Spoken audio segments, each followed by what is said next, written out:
step into the day with the dawn ringing in my ears. Oh, well, I tune into my TV show. No better way, I gotta get myself into gear. Let's go. Oh, and I feel good today with my wake up in the morning espresso. I feel good today.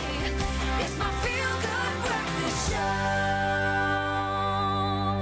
Oh, we are happy. That's it. Why End are of the we week. happy? End of the week. Because it's Friday then. Sunday. What? Yes. That's what it is. A very good morning. This is your Feel Good Breakfast Show in case you're a little bit confused on S3, and we're going to be bringing you all of the entertainment until 9 a.m. today. It's finally Friday, and it's a Friday. really exciting day. It is indeed. Okay, look here. I tried already. I told the ladies, okay, I said to them that today is World Egg Day, and I could probably go through an entire show without any egg puns. That would be...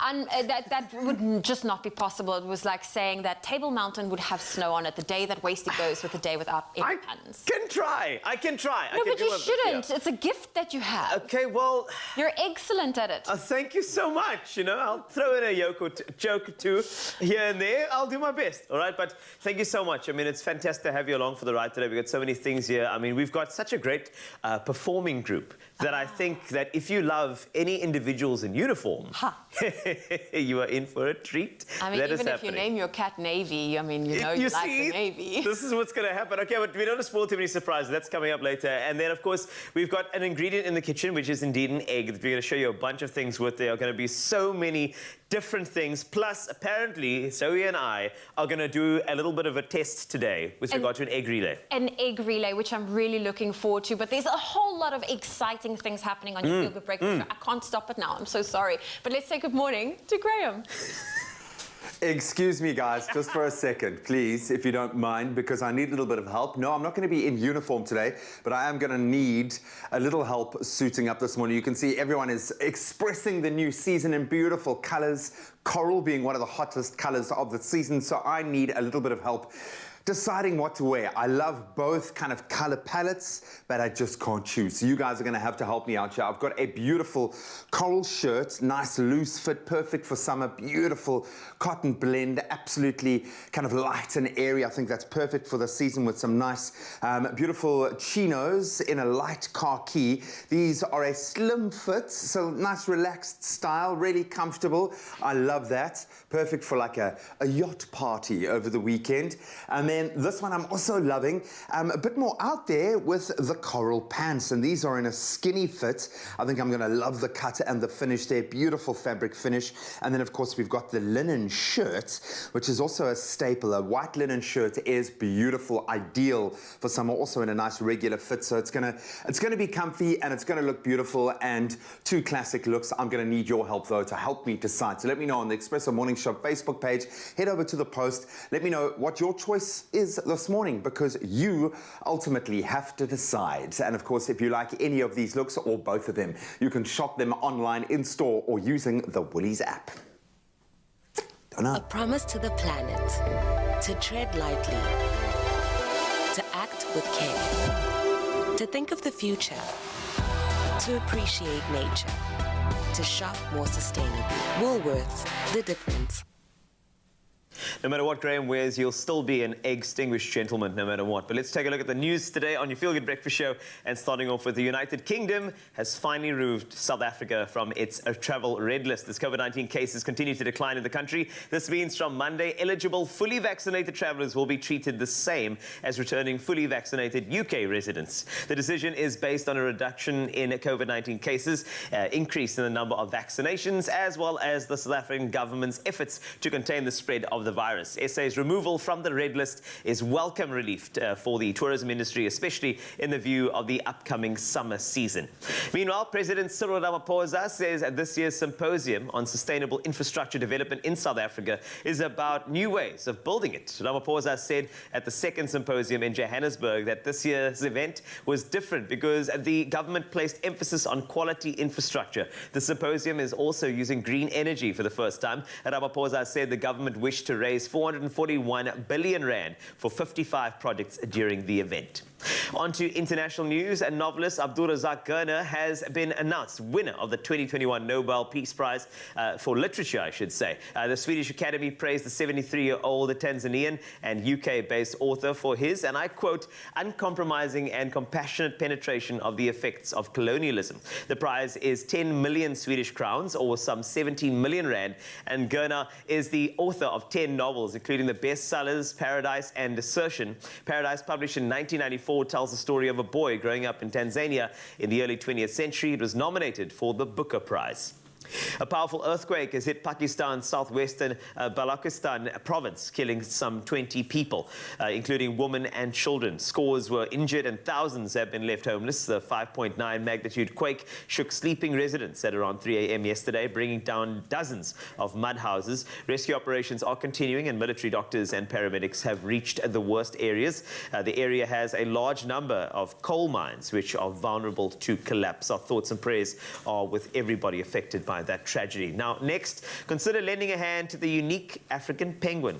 When most people think of penguins, they probably envision them living somewhere cold, maybe even happy feet. However, that's not the case. Of the 18 species found worldwide, the African penguin is the only one endemic to the African continent. St. Croix and Bird Island in Algoa Bay have the largest colonies, housing some 6,100 penguins. Sadly, the African penguin's population has decreased by some 99% since the beginning of the 20th century, from over 1 million breeding pairs to less than 15,000. To raise awareness for the sorrow plight of the African penguin, every second Saturday in October since 2010 is International African Penguin Awareness Day. It's a day to learn more about this flightless seabird, so do visit Sankob in Cape Town today or tomorrow. There will be hourly tours between 9 a.m. and 4 p.m. on both days at half price. Booking, however, is essential. You can either email or call a Sankob. Details are on your TV screen, and do consider lending a hand to ensure a better future for these unique seabirds in their black and white tails waddling around on our beaches. We need more happy feet. That's a wrap of your news for now. Let's jump into some sport. Graham is standing by.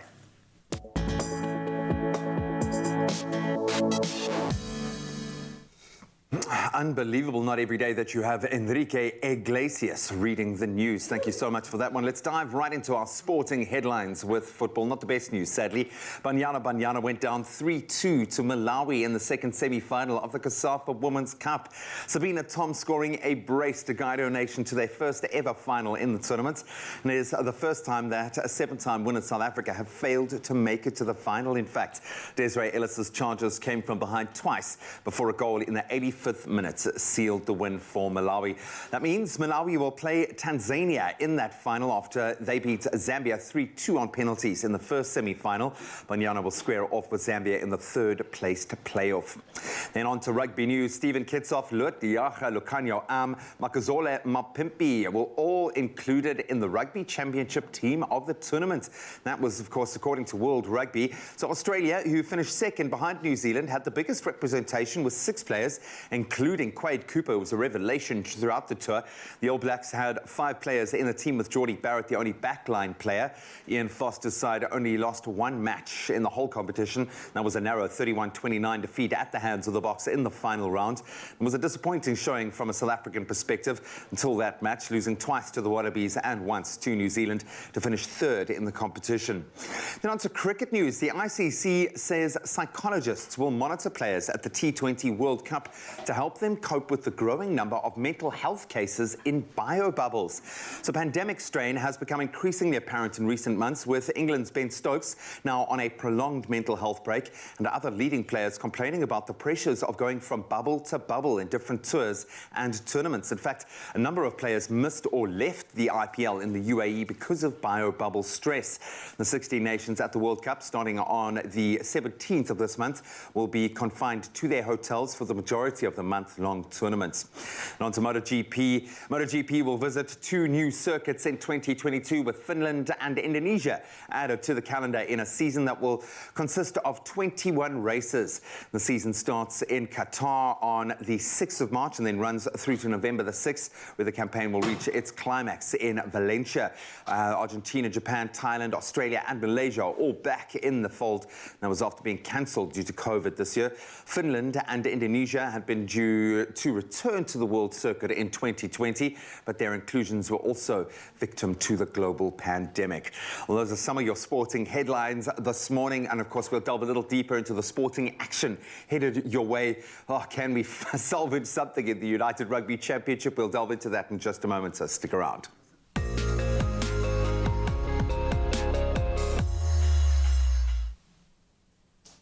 Thank you, Graham. And for our weather-related story this beautiful morning, we are indeed doing something a little bit different.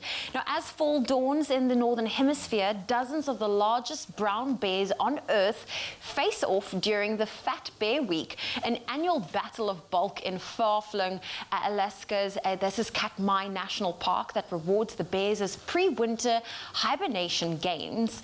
Now, a bear named Otis, a 3-time champion of Chonk, he won in 2014, 2016 and 2017, he again prevailed over other beefy behemoths after some 800,000 votes were cast this year.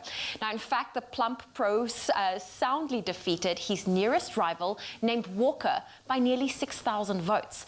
Now, Otis's amazing win was announced as follows on Twitter. The portly patriarch of Paunch persevered to pulverize the Baron of Bedonkadonk. Now, there we go. Now, in the final match, in the fall, the bears of Katmai Park make their way to the Brooks River in the park and gorge on one of the largest and healthiest runs of sockeye salmon in the world to prepare for their winter nap. Bears like Otis can easily weigh up to 545 kilograms. And that's where we leave the bear stories for now. And while the bears are preparing for winter, we are happily welcoming our warmer weather and earlier sunrises. And that is, of course, what makes us so happy that summer is finally here in South Africa. So for this morning, our good morning photo, Fatah Khan from Richards Bay starts us off with a sunrise of this beautiful shot overlooking the ocean and yachts in the area. And another regular, Louise G. Cheery from Mayberry Park, Alberton, shared this photo captioned, "Crazy morning sky after all the rain last night. God bless and stay safe." Well, Louise, thank you so much for always being one of our regulars and being an incredible viewer. Please do stay safe and dry this weekend too. And speaking of weekend, let's look at your temperatures for today. If you're in Polokwane, a low of 14 with a high of 25 can be expected. Mbombela, rainy with a low of 17, a high of 24. Pretoria, 15, 24. Rain in Johannesburg, 14 is your low, 23 your high. Mahikeng 12:31, Klerksdorp 13:29, sunny in Kimberley, a low of 10, a high of 30. Bloemfontein 6:26. If you're in Richards Bay, partly cloudy with a low of 19, a high of 28. Pietermaritzburg 13:28, Durban partly cloudy, reaching a high of 26. Mthatha 11 with a high of 24. A sunny day in East London, 15 is your low, 24 your high. Cradock 8 reaching a high of 30. Gqeberha 14 with a high of 22. Sunny in George, a low of 13 with a high of 20. Cape Town 14 reaching a high of 24 today. Sunny in Worcester with a high of 23. Sutherland starting off on a cool one, reaching a high of 21. And Uppington expect a sunny day with a low of 11 and a high of 30 degrees Celsius. Well, if you have a beautiful sunrise photo that you would love to share with us, please do so on the Expresso Facebook page.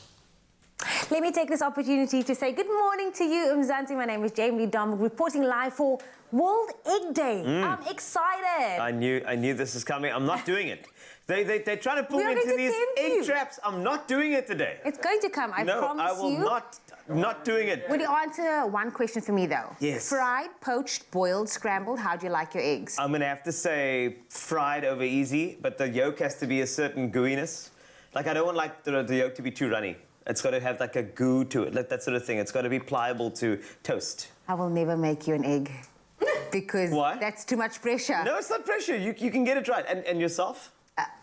I'm an easy one, like boiled, I like it fried, I like it scrambled. Okay. Anything. But listen, that is our Good Morning Post question today. We're asking you, how do you like your eggs fried, scrambled? Are you more of a Carl Wasty person and want it runny, gooey? I don't know. Let us know. Expresso Morning Show on S3. We'd love to connect with you. But we're making so many delicious recipes for you, so you want to stick around here on your Feel Good Breakfast Show. Only you can make my day.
Nespresso New Virtuo, with a single touch and innovative technology for a generous crema and unique moments to share.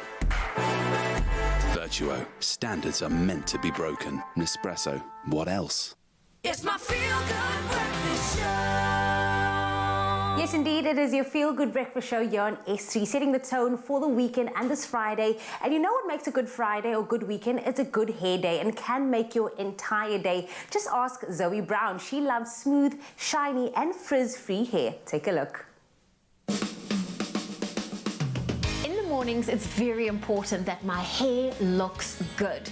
And on the days where I want a sleek, frizz-free, straight look, I don't always have the right amount of time. So I make use of the Philips straightening hairbrush. The ThermoProtect technology and the triple bristle design work together for healthy looking frizz-free hair.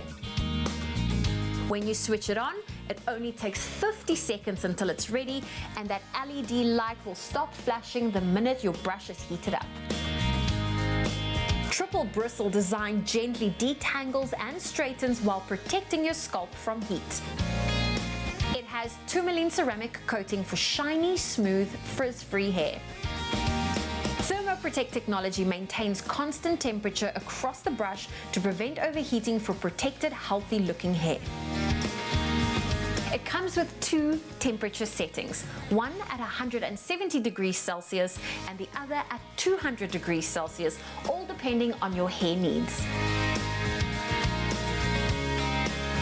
I love how quick and easy it is to straighten my hair. The paddle brush is nice and wide to allow you to use more hair at once, and it doesn't burn you. It's incredible.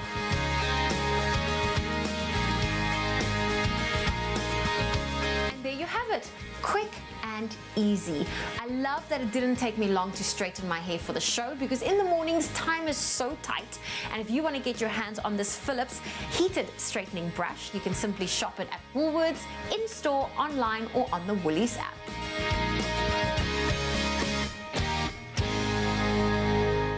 Oh wow, Zoe, well, what a game changer. Now we know the secret behind your luscious hair. Well, today it's curled, but you know what? When I'm going to be straightening it, that is a complete game changer. It literally it didn't even take me 5 minutes to straighten my hair, and I loved it because it stayed straight for quite a few days. Serving us hair goals every single day. I understand now why you have a good hair day every single day. You have to have a good hair day. You have to, and now they've made it so much easier. So if you, of course, want to get your hands on it, simply head on over to Woolworths. You can shop in store, online, or on the Woolies app. Give us a hair flick.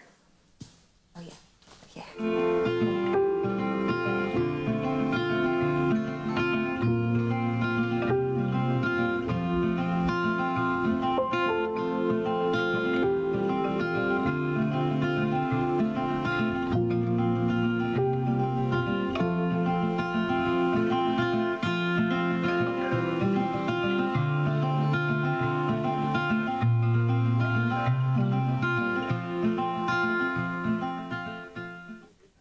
So you may have seen Graham was trying to pick something out of these two over here, something good that we could use in the show right here on Expresso. I'm sorry I had to do it as well, Egg Day, but you chose a very, very good shirt. I know there were a couple of comments that came through on social media. Of course, your preferences are welcome, and we saw a few of those coming through. But Graham, if you could step in, we're going to reveal which one won.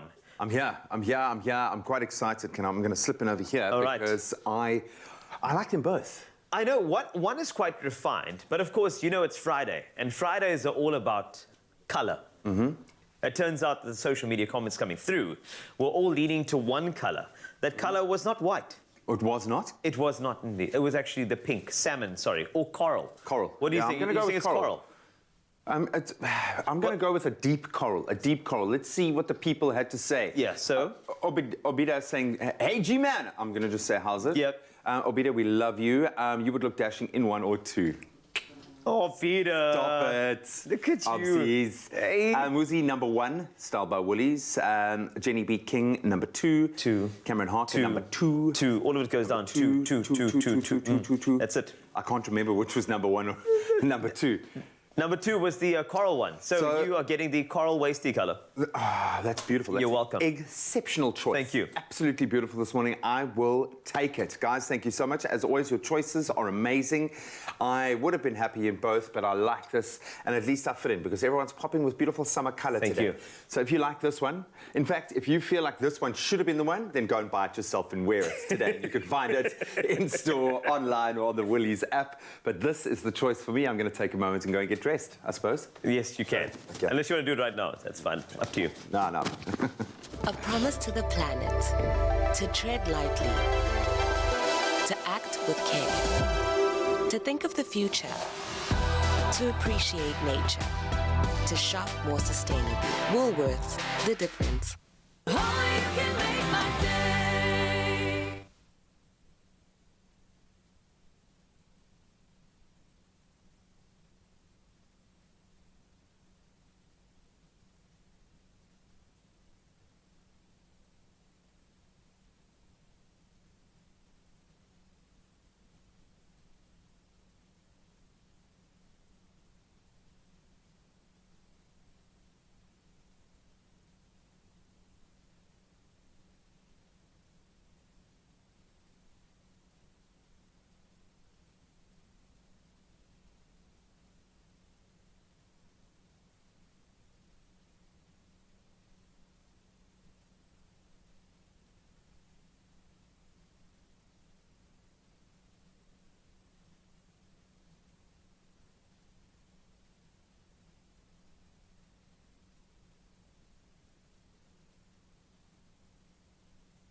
You can do anything. All you need is determination. And a fresh pair of these, Nallies. But what's the point of looking like Injeke if your dreams go up in flames? In this world of doing it for Ikram, do you want a bank that takes your money or a bank that takes your money seriously?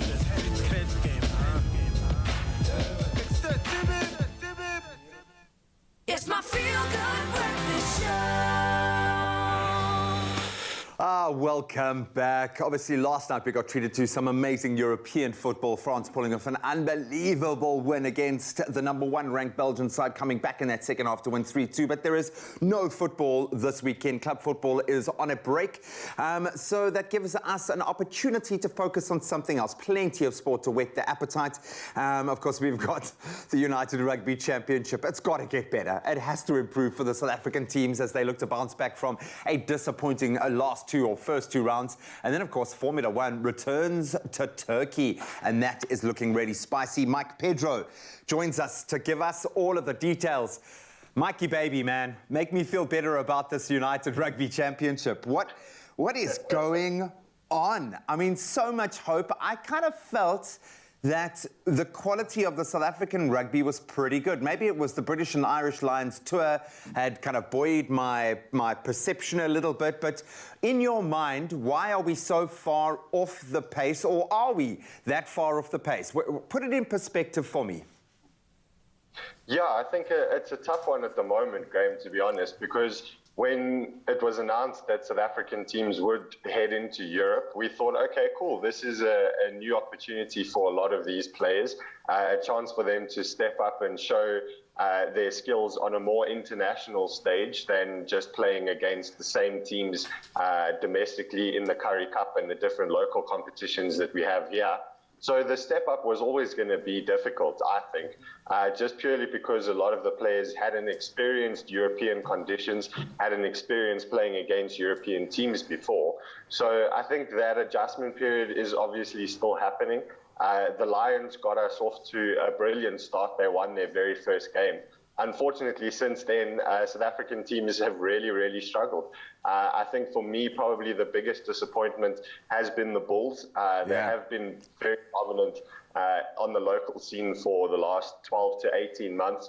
So them going over there, you would have thought that they would stand the best chance of getting positive results. But I think what stood out for me so far is just the physicality of the European game. I don't think many South African teams would have anticipated that, because obviously South Africa at an international level is known for that physical approach to the game. And I think in a lot of these matches, they've been just out-muscled by the opposition, which is really weird to see. Yeah, I think the fact that the Bulls haven't been able to really score, that's been a bit freaky, and we saw them kind of really go down 31-7 to Connacht last week. They play Cardiff, a well-shot 9th on the table after 2 matches. What are you expecting from that encounter? Is this the one where the Bulls turned it around? Because they seem to have created this culture of winning under Jake White that I really did expect more from them. Yeah, I think with Jake White at the helm, that's why the expectation was probably so high. Somebody who's been to Europe before, he's coached on the local scene in Europe in the past, and his know-how would have been invaluable to the players in that Bulls team. And I think at the moment it's just about the players making that adjustment, because yes, you can look brilliant as a Bulls side playing the same teams every week, but when you now go and face different opposition overseas, it's a whole different ballgame, and the Bulls are finding that out the hard way, as are the rest of the South African teams, to be honest. Yeah, and I mean, not to be that guy, but there's also a slight nuance, a difference in the way that these games are policed, and I think we've got to win over some of the referees, undoubtedly, in that space, but I'm not saying that as an excuse at all. Heartbroken for the Stormers last weekend, who came out all guns blazing, showed that kind of running rugby that we know that they can play. There's so much pace in that back line. And you mentioned the word out-muscled. They really did get out-muscled in that second half last weekend. What do you make of their hopes this weekend?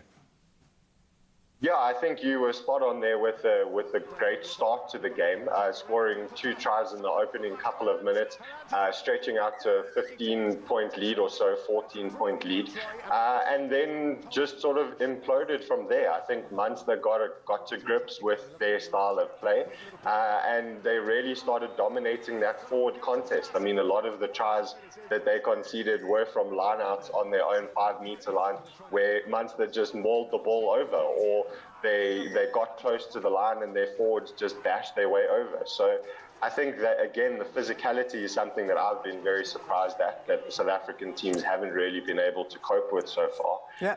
But like I say, it's a learning curve. Early and days. Hopefully, after 2 games, that adjustment has been made and we can see some improvement, yeah. Yeah, John Dobson's men playing Edinburgh. That's on Saturday. And then, of course, the Sharks up against the Ospreys. Very quickly, let's turn to 4 wheels now. If we thought Lewis Hamilton was about to hand over his mantle, he proved to us in the Russian Grand Prix with his 100th win. And incredible. He is going to knock off, I think, most of Schumi's records now over the next year, 2 years of his unbelievable career. Clearly, Lewis Hamilton is still in with a fight. It's not quite Max Verstappen's time yet.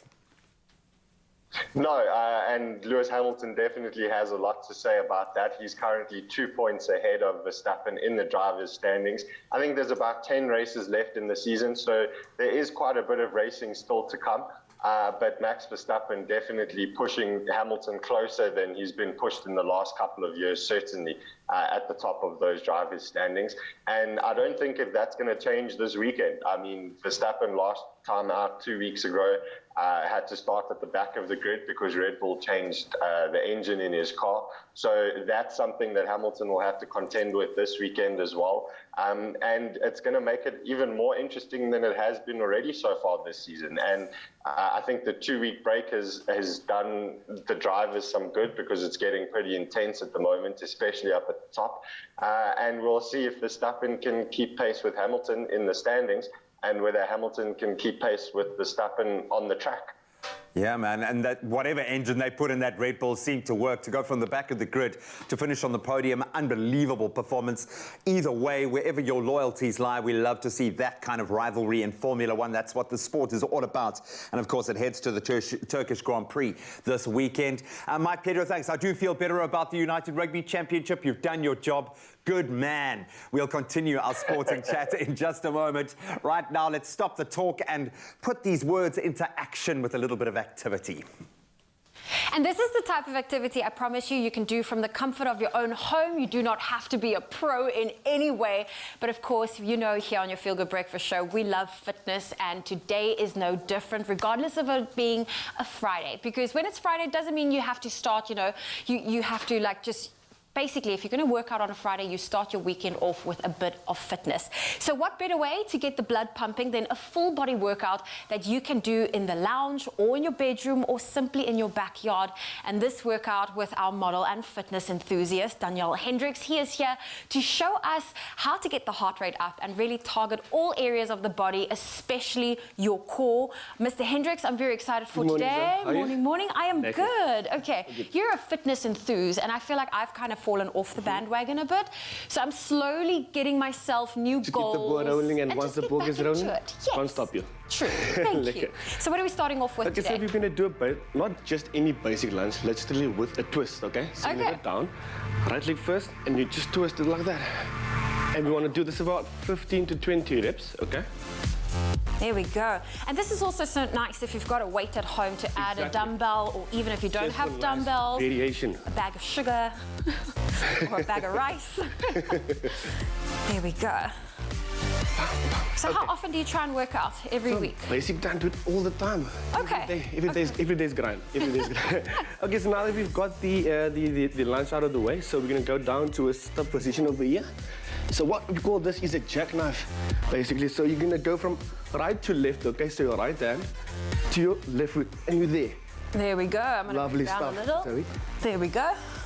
And you want to do this for about 15 reps as well. There we go, and that really targets the core. And as you can feel your hamstring pulling a bit as well. I don't know if you can feel it.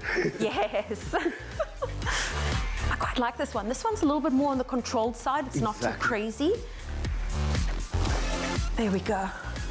So in terms of, sorry, I'm trying to get back into my routine, hence I'm asking you how many times a week do you exercise? So I try to do it. Do you ever take an off day? Do you ever give your body a rest? Sunday fun day. On a Sunday. So we focused on core, we've done a bit of work on the legs. What's next? The next one is set to failure, okay? So you put your hands out wide, like that, and you want slightly like a 30-degree angle, and you're gonna go up.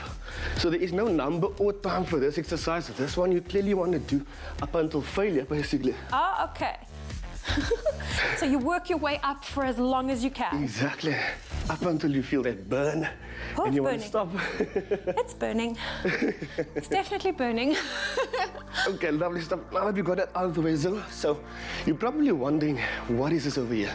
I am. So now we're working our way all the way up. We're going to go to the upper body. Okay. So this is one of my favorites. So you can grab your bench over there. We're going to do a bit of a decline push-up. Okay? Decline push-up. So just watch your balance over here, okay?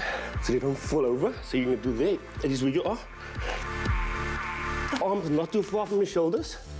And we're going to just do a simple 10 from Zanzi, okay? Okay. Okay, let's go. 1, 2, 3, 4, 5. So there's no way of doing this in a ladies push-up version.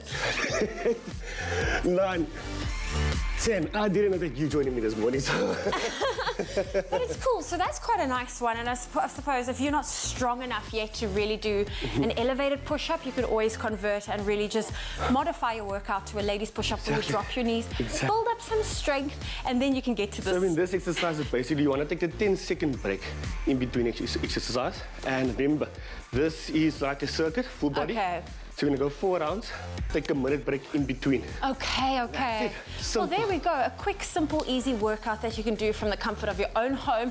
We've used a little ottoman. Of course, you can use your table, you can use your chairs at home, or even your bed. There really is no excuse. And of course, it's so great to have you here. Simple yet effective. Thank you. Well, listen, when it comes to a workout, I hope you really enjoyed this one and that this is something that you can maybe do if you have some time over the weekend.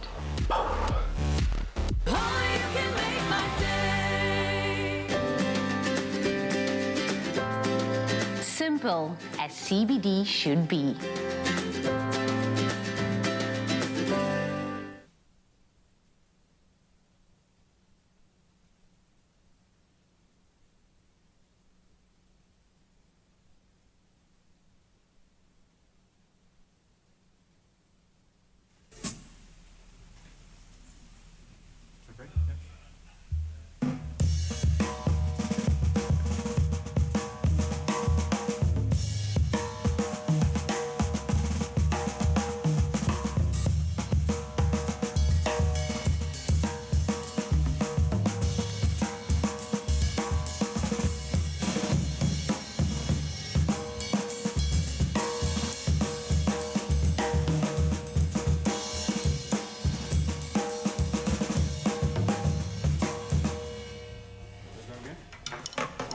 Okay.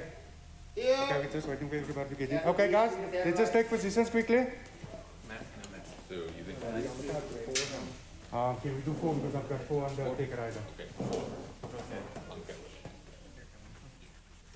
is this everyone? No, you have 2 more.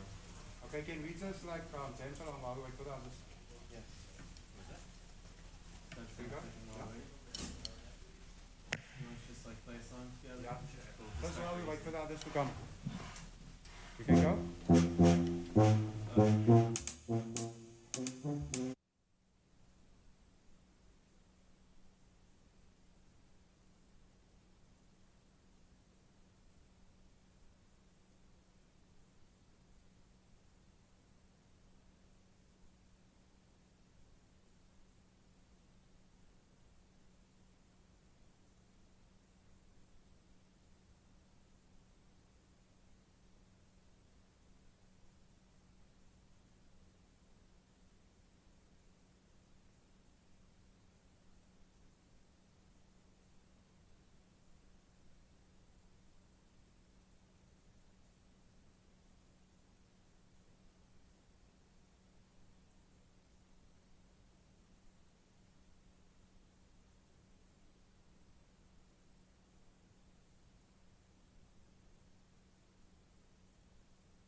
It's my feel-good breakfast show.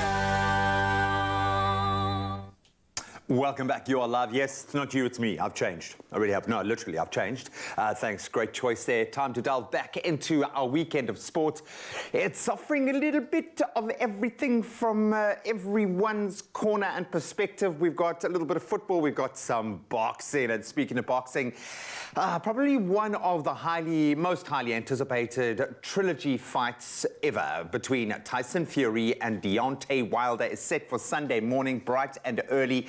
And if that doesn't pique your interest, then maybe a little bit of netball action will. Mike Pedro joins us again to talk about what promises to be a really cool fight and a difficult one to call, because I had Wilder all the way in the second edition of this fight, and I think Fury did just so unbelievably well to, and we used that term, out-muscle a little bit earlier, but his boxing IQ in terms of how he was able to counter, his style, absolutely beautiful. This is a fight for the ages, man.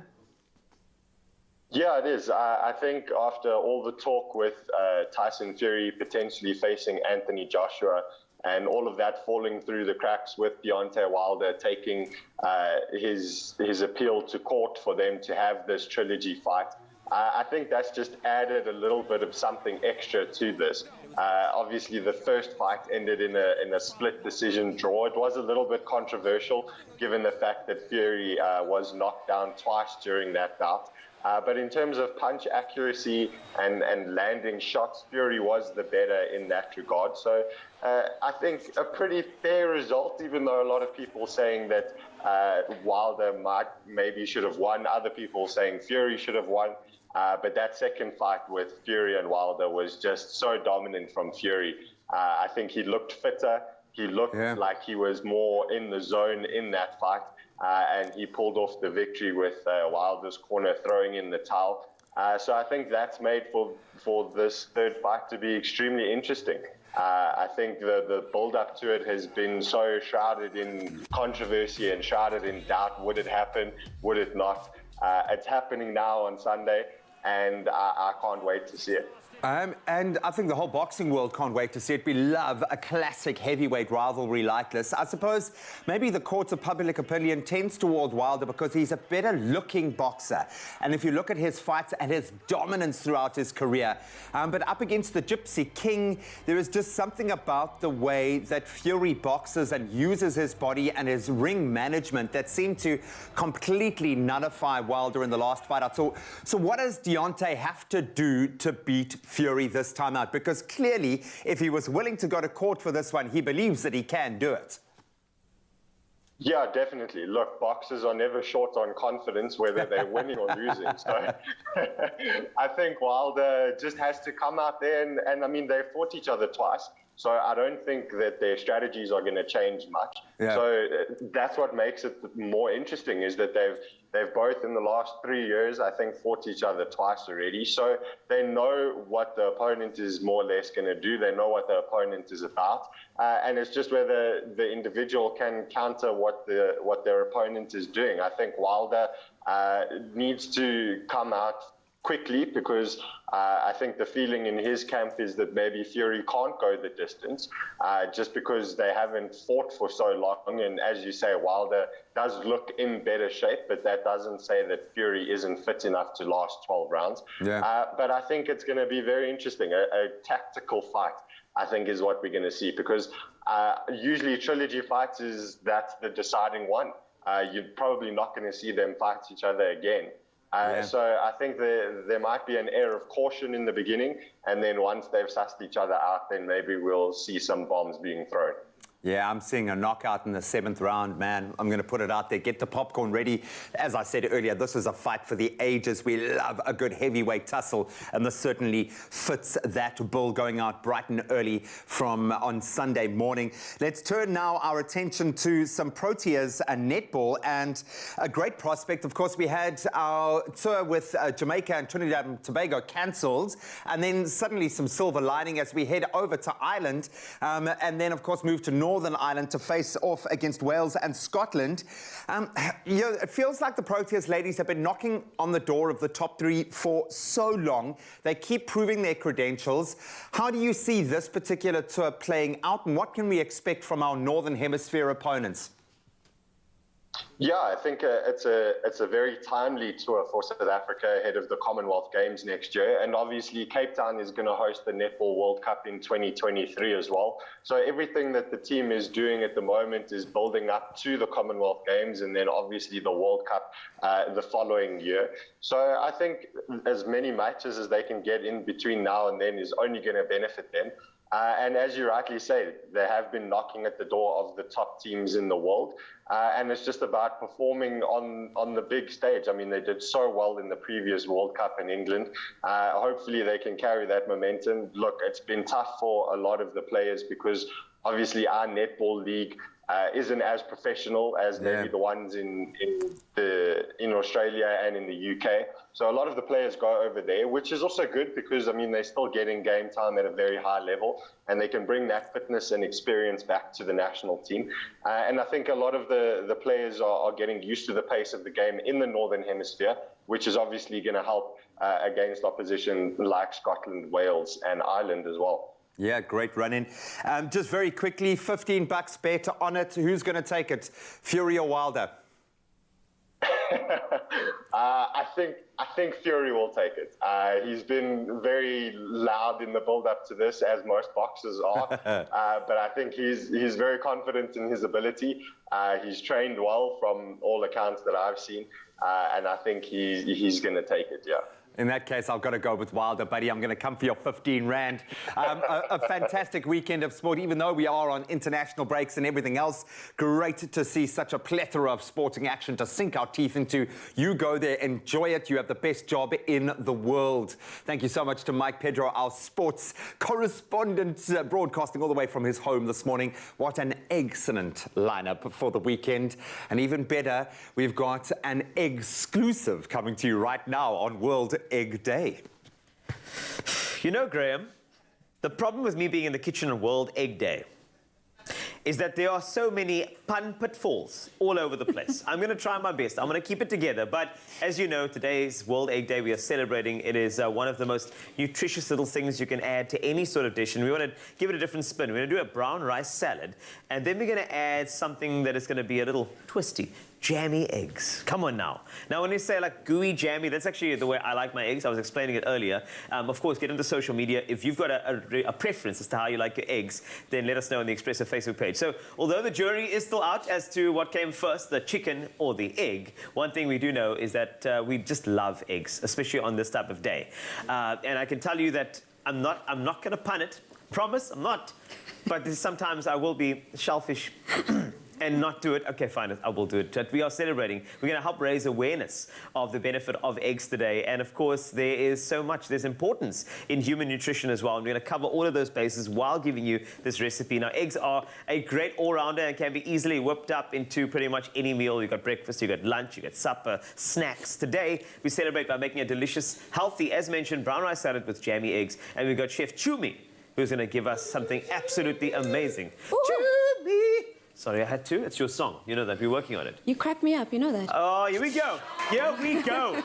Here we go. You know what? Start your engines. It's happening. Just a quick one before we get started. It's the 25th anniversary of this international celebration. And this year's theme is Eggs for All, Nature's Perfect Package. And it's no wonder they chose that theme because not only do eggs pack a mighty nutritional punch, but they can also be enjoyed by all, no matter what your age or stage of life. So, Chef Chumi. Yes, sir. What do we have? So, we've got a pot on the stove, first and foremost. We've got our water rumbling. Yes. Are we doing it like a rumbling boil or like a grrr? Well, it depends on how much you want your eggs to be cooked. Do you want them to be hard-boiled? Do you want them to be soft? Do you want them to be jammy? Jammy! I like that. I have a feeling that... Do you like the word gooey as opposed to jammy?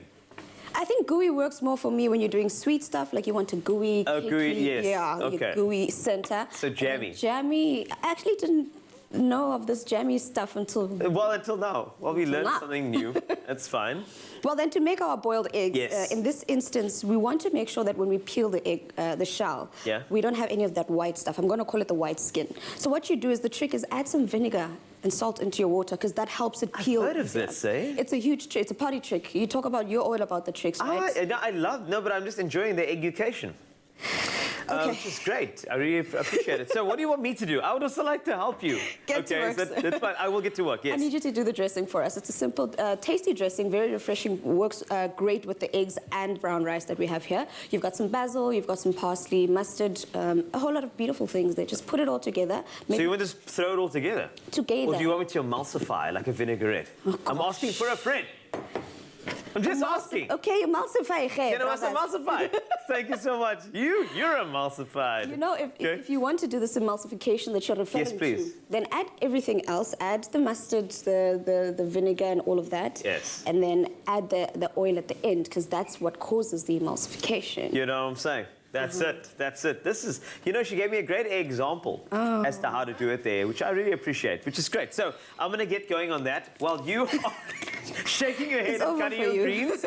Okay, so I've got my lemon juice is going in, and then I've got the Dijon mustard. Can I use your spatula? You may use my spatula. Dijon's going in as well, which is great. If you find that the lemon juice is too much for you and you want a different kind of flavor, more tart, you can always use vinegar. You can use white vinegar, rice wine vinegar. It's That is completely up great. to you because they've got levels of acidity.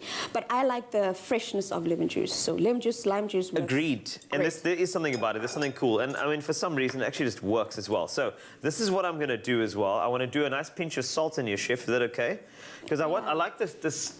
Yeah, I did that. The salt's texture helps the emulsification. That's why I like adding it at that point. But I mean, what do I know? I'm just a mere mortal with Chef Chumi doing the things. You know what I'm saying? Doing the things. Doing the things. So let's do this. We're going to pour it in a nice stream. I'll do the... Can you do the oil? And you did that thing. Okay, are you ready? Fancy. Yeah. Do your thing. I'm ready. Let's go away. Show them how it's done. Use your... Yeah. There we go. Are you ready? Yes. That's it. Drop it in. Oh, yes, that's it. Harder. Oh, well, that is extremely amazing as we are emulsifying and making sure that this dressing is perfect. Look at that, how it's thickening up, how that beautiful look at oil is actually, it's stiffening up a little bit as well. And I mean, that's why you get that almost like mayonnaise-y type of texture to it, which is absolutely incredible. So the more oil you put, the thicker it can get. You can even add an egg yolk and it becomes almost like a hollandaise dressing sauce. Ooh, I love the hollandaise, especially Christmas coming up. Now you're going to pour this over this mixture that I've got here. We've got some brown rice, we've got some green beans, and we're also going to add, please give me half of that actually. You want half of that? Okay, because I still have to do my herbs. Yes, thank you. There you go, you're welcome. I'm just going to toss these together. It's great source of protein, great source of fiber.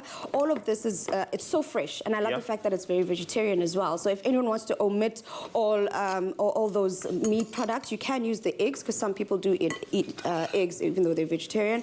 But I love the fact that you can use eggs either way. Right now we're doing them as hard-boiled, but you could poach it and put it on top. You could scramble the eggs and put it on. You can even, like you said, you want the jammy type, sunny Yes, side I do. up. I like the jamminess. You can do that. It's amazing. And then gently position your egg on the top, and look at how pretty that looks. Almost as pretty as you and that beard of yours. Ooh, stop. You're not the only one that got me. jokes. I got you. Right, so just to let you know, eggs are easy to find. They are egonomical. And one of the most adaptable and useful ingredients in the kitchen. Eggs are for the win all day, every day. Your body already knows it, and your taste buds will demand it, especially this recipe. And don't worry, Chef Chumi and I, we have done something great for you. We have actually added the recipe to Expressoshow.com. Click on, make this recipe, and enjoy. Happy World Egg Day. That's great, eh? I'm a bit shell-shocked, but it was good.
Welcome back, everybody. Yes, this is your Feel Good Breakfast Show. Happy Friday to all of you, and it's time to meet our performers for the day. Now, often when you think of the military, you don't usually connect it to music, right? Yeah, not all the time. Well, the US Naval Forces Europe and Africa Band's Topside Brass Band are changing that perception through music. They are sharing cultures and building partnerships with people from all over the world. Now, they are in high demand throughout 3 continents, encompassing 105 countries.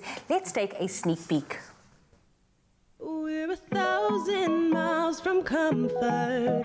We have traveled land and sea.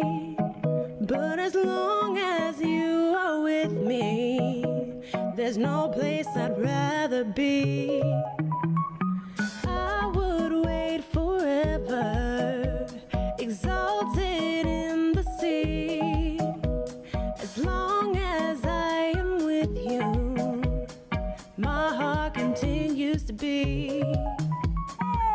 With every step we take. What a jam. Love that. That's how you set the tone. Love that. Perfect for this morning. Guys, good morning. Jared, James, Kent, we got the names in London. How are you guys doing this morning? Fantastic. Doing great. Guys, welcome. It's amazing to me for such a large group of people to maneuver so silently around our studio with massive brass instruments. You've proven your military precision already this morning. So good to have you guys here. Thank you for joining us, because you represent, I think, something that's so vitally important after the last 18 months that we've all, probably the world is more partisan than it ever has been. We need to feel connected. Why are you guys here in South Africa? What is the plan? Jared, maybe I can start with you. Sure. What are you hoping to achieve with this tour? Well, you know, we're all about building connections and relationships and just building bridges through music. Music's the universal language, and it, you know, it makes people feel good, and it makes us feel good when we play it. And so we're here to make friends and, yeah, just connect with the people of South Africa, learn a little bit more about what y'all have going on down here. What you all have going on? You have a lot going on here. Yeah, you're gonna love Cape Town, because Cape Town's like a country in itself. So there's a whole different world going on down here, but you're gonna get a dose, man. You're gonna get a taste. Firstly, we have something called a braai, which is not a barbecue. It's something we can teach you already. Okay. But James, maybe for you, I mean, different backgrounds, different nationalities. What's it like playing together, creating music on a stage like this? So we all come from all around the U.S. and we all have very different cultural and musical backgrounds, and it really is just a pleasure working with each other, and then we just learn so much from each other, and yeah, really build off all of our strengths and build each other up. And play good music. There's a reason why you guys keep going viral. You've got to deliver really good music, and it feels like people are ready to embrace that. Kent, I'm going to turn to you now. You've gone all over the world, across Europe, across Africa. During these crazy times, how have people been receiving you guys and what you are trying to achieve? People are just hungry for connection right now, and that's one of the great honors I feel like we have being in a military band, is we can come here and we can instantly connect and build friendship, and doing it through music, because it's something we can all relate to, and we've been able to do that here in South Africa, and it's been fantastic. And no pressure, because as I mentioned, 3 continents, 105 countries. What has been your favorite place to visit so far, besides South Africa? Yeah, for each of you. I was going to say, of course, South Africa. Yes, man. No, really, it has been beautiful here. We've really enjoyed the short amount of time that we've gotten to be here. It's, you know, each country is just so unique, and that's one of the things that's just so wonderful about being in this area of responsibility that we have, is we get to see so many different things, experience different cultures, different foods, and really every place we've been, there's been something to love about it. How do you guys kind of cope with each other? Because how long have you all been touring together? This must be like family now. What's the vibe like behind the scenes, behind the sheets of music, and you have the shiniest instruments that I've ever seen, and shoes. The shoes and it's just off the charts. But what's life like in the band? So this group, we've only really been together since this past March.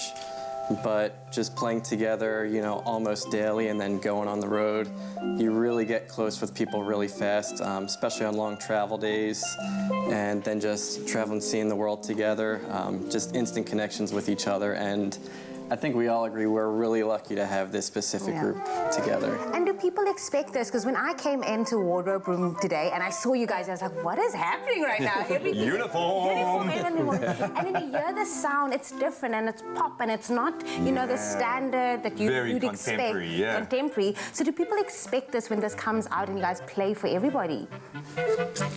I think that we surprise people a lot, for sure. And that's part of the fun, you know, because we don't play the kind of music that people necessarily expect. We have a group back home that can do that, you know, when the situation calls for it. Tradition, but when you really want to connect with people, you play stuff that they enjoy, and we enjoy it too. It's got to be TikTok friendly. That's right. Got to be TikTok friendly. right. It ain't gonna fly. Such a pleasure hosting you guys here. Most importantly, yes, for the fantastic music, but for what you represent. We need this. I think, like the rest of the world, South Africa is experiencing the COVID fatigue. We've all freaked out a little bit. We've all been pushed beyond, but we've also proven our resilience, and this just shows the human spirit. So thank you so much for joining us. Thank you for having us. We're going to be hearing from this unbelievable collective in just a moment, but right now, let's get back into those official news duties.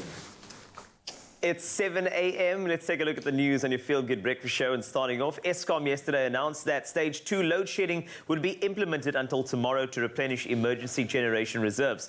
Load shedding started last night at 9 p.m. and ended at 5 a.m. this morning, and will again resume tonight at 9 p.m. to 5 a.m. tomorrow morning. Emergency generation reserves were depleted due to further breakdowns of a generating unit, each at Kriel and Tutuka power stations. Delays in returning generation units at Tutuka, Grootvlei and Kendal have also contributed to the deletion of emergency reserves. The United Kingdom, meanwhile, has removed South Africa from its travel red list as COVID-19 cases continue to decline in the country. This means from Monday, eligible fully vaccinated travellers will be treated the same as returning fully vaccinated UK residents. The decision is based on a reduction in COVID-19 cases, an increase in the number of vaccinations, as well as the South African government's efforts to contain the spread of the virus. SA's removal from the red list is welcome relief for the tourism industry, especially in view of the upcoming summer season. On to international news. Australian flag carrier Qantas completed the longest commercial flight by distance and time in the air in its history on Wednesday. Qantas repatriated passengers from Buenos Aires in Argentina to Darwin in Australia on a Boeing 787-9. The record-breaking 17-hour and 25-minute flight took 107 passengers 15,020 kilometers across Antarctica and the Pacific Ocean. The flight flew entirely in daylight and saw temperatures of minus 75 degrees Celsius over Antarctica, and the flight was 522 kilometers longer than Qantas's regularly scheduled 14,498 kilometer direct flight from Perth to London. Novelist Abdul Razak Gurna has been announced a winner of the 2021 Nobel Prize for Literature. The Swedish Academy praised the 73-year-old Tanzanian and UK-based author for his, and I quote, uncompromising and compassionate penetration of the effects of colonialism. The prize is 10 million Swedish crowns, or some 17 million rand. Gurna is the author of 10 novels, including the bestsellers Paradise and Desertion. Paradise, published in 1994, tells the story of a boy growing up in Tanzania in the early 20th century. It was nominated for the Booker Prize. And next, in Cape Town, many folks are touching the sky. We trust our viewers have done serious kite shopping as the 27th Cape Town International Kite Festival is in full swing. This year's interactive event returns to 31 October. It combines real-life open-air kite flying with online kite making workshops, competitions and videos, and everyone's already having a ball of a time. Now make sure to wear green in support of World Mental Health Day this Sunday and plan a flash fly to enjoy time together in the fresh air at a safe social distance while giving hope and raising funds for Cape Mental Health. Cape Mental Health's annual flagship event is going hybrid for its 27th edition as a result of the COVID-19 pandemic. The goal is to raise 100,000 rand to enable this hard-working non-profit organization to continue providing essential free mental health care services and ensuring that everyone enjoys equality in mental health access and care in an unequal world. High points will be this Sunday at Dolphin Beach, Table View, from 11 a.m. to 3 p.m. and on the 23rd of October at Zandvlei Nature Reserve, Muizenberg, from 11 a.m. to 3 p.m. So we'll see you there. That's a wrap of the news for now. I'll be back with another update in 1 hour. It's on to sport. Here's Graham.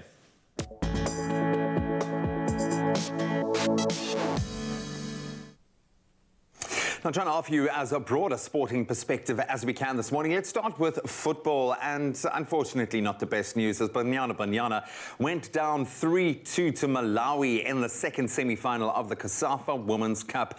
Sabina Tom scoring twice to guide our nation to their first ever final in the tournament.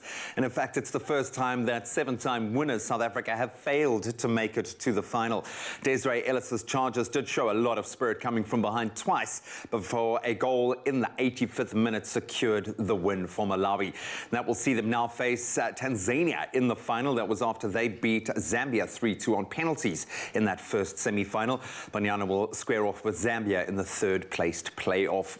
Then on to rugby news. Stephen Kitsoff, Lut Yaga, Lucanio Am and Makazola Mapimpi were all included in an all-star rugby championship team of the tournament by World Rugby. So Australia, who finished second but showed resurgence, of course, behind New Zealand, had the biggest representation with 6 players, including Quade Cooper, who was a revelation back at number 10 for Australia.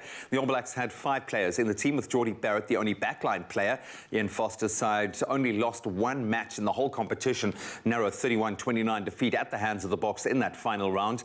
It was a disappointing showing from a South African perspective, up until that final match, of course, losing twice to the Wallabies and then once to New Zealand to finish third in the competition.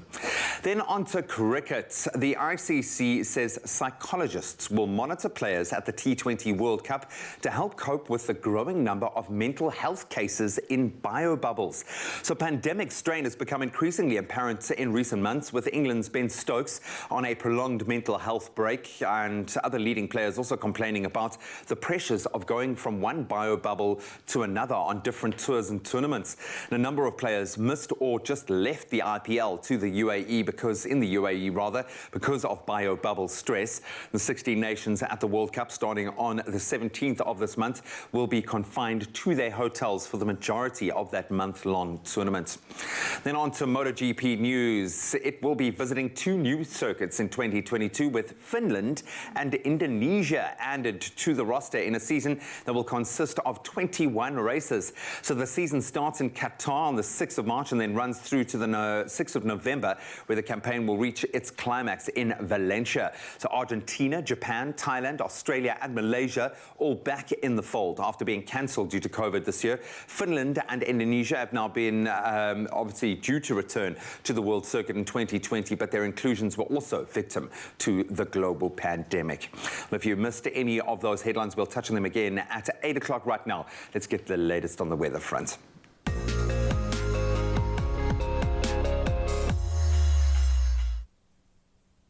Thank you, Graham. And the South African Weather Service has warned of severe thunder showers for parts of Gauteng, KwaZulu-Natal and Mpumalanga today on what will otherwise be a fairly cloudy and warm day.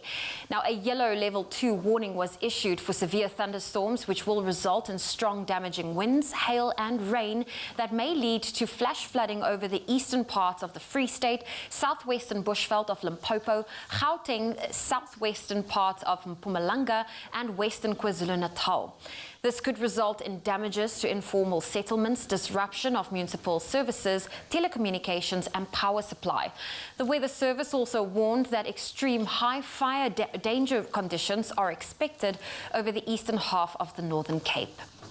And then we keep our eyes turned towards the sky as we showcase some of your wonderful sunrise images sent in via the Expresso Facebook page.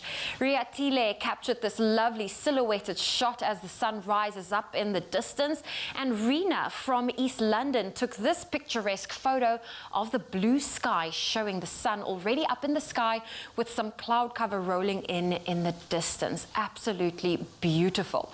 But let's look at those temperatures. Let's quickly look at them, starting off in Polokwane. A low of 14 with a high of 25 for today. Rain can be expected of Mbumbela with a low of 17, a high of 24. Pretoria 15, 24. Johannesburg 14, reaching a high of 23. Partly cloudy in Mahikeng with a high of 31. Klerksdorp 13, reaching a high of 29. Kimberley 10 with a high of 30. Bloemfontein 6, reaching a high of 26. Partly cloudy conditions in Richards Richards Bay, 19's your low, 28 your high. Pietermaritzburg, some thunder showers can be expected with a high of 28. Durban, 18, 26. Mthatha, 11 with a high of 27. Sunny in East London, a low of 15, a high of 24. Sunny conditions in Cradock, a low of 8 with a high of 30. If you're in Gqeberha, a low of 14 with a high of 22 can be expected. George, 13, reaching a high of 20. Cape Town, partly cloudy with a low of 14 and a high of 24 today. Worcester, 9, 23. Sutherland can expect some rain with a high of 21 for today. And if you're in Uppington, a beautiful day ahead with a low of 11 and a high of 30 degrees Celsius. I'll have a final update for you at 8 o'clock. Well, in case you missed it, it is World Egg Day, everybody. So Exactly that. I call that fried, poached, scrambled. How do you like your eggs? That was the question we asked you on our social media this morning. We want to know how you like it. Let's see. Excellent question. Quandile says, I like them baked with other cake ingredients, you cheeky girl. Hey, cheeky, or Quandile could be a guy. Sorry, Quandile. Heather Jasmine Grant saying, good morning, Expresso. Sure, I love my eggs. Any way they satisfyingly great. I'm with you. It's a versatile thing. It's like potatoes. You can have it anyway, like fried, anything. Yeah, no, I'm a big fan. Amanda Fainter says, fried eggs, very well done. It's delicious. Okay. Love that for you. And then Lindy Maneka says, I love mine scrambled. Brenda says, scrambled eggs for me are the best. I don't mind scrambled eggs. Okay, it's probably my least favorite. I love eggs. Okay, don't get me wrong. But my favorite, soft-boiled egg with little soldiers to dip in. Toast it. And do you make it yourself? Yeah. No, I'm very good at egg and steak. Those are my things. An egg on a steak. That's my favorite way. There, done. Done. But maybe you let us know. Are you like G? Egg and steak, whatever you want. Fried, scrambled, poached. We'd love to hear from you. Expresso Morning Show in SABC3. Of course, we are celebrating World Egg Day here on your Feel Good Breakfast Show.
It's my Feel Good Breakfast Show.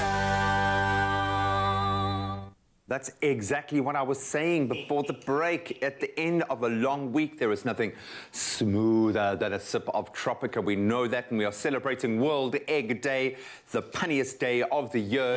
And while our egg skills in the kitchen might be smooth, or at least Tumi's are, it isn't a Friday without a challenge. And we present you with today's Tropica Smooth or Not Smooth Egg Race Challenge. This is like an exceptional... I'm going to say it's not just a race, guys, okay? This is a course. Zoe, you look terrified. Listen, I'm playing for ego here. So if you don't know something about ego, we're very competitive.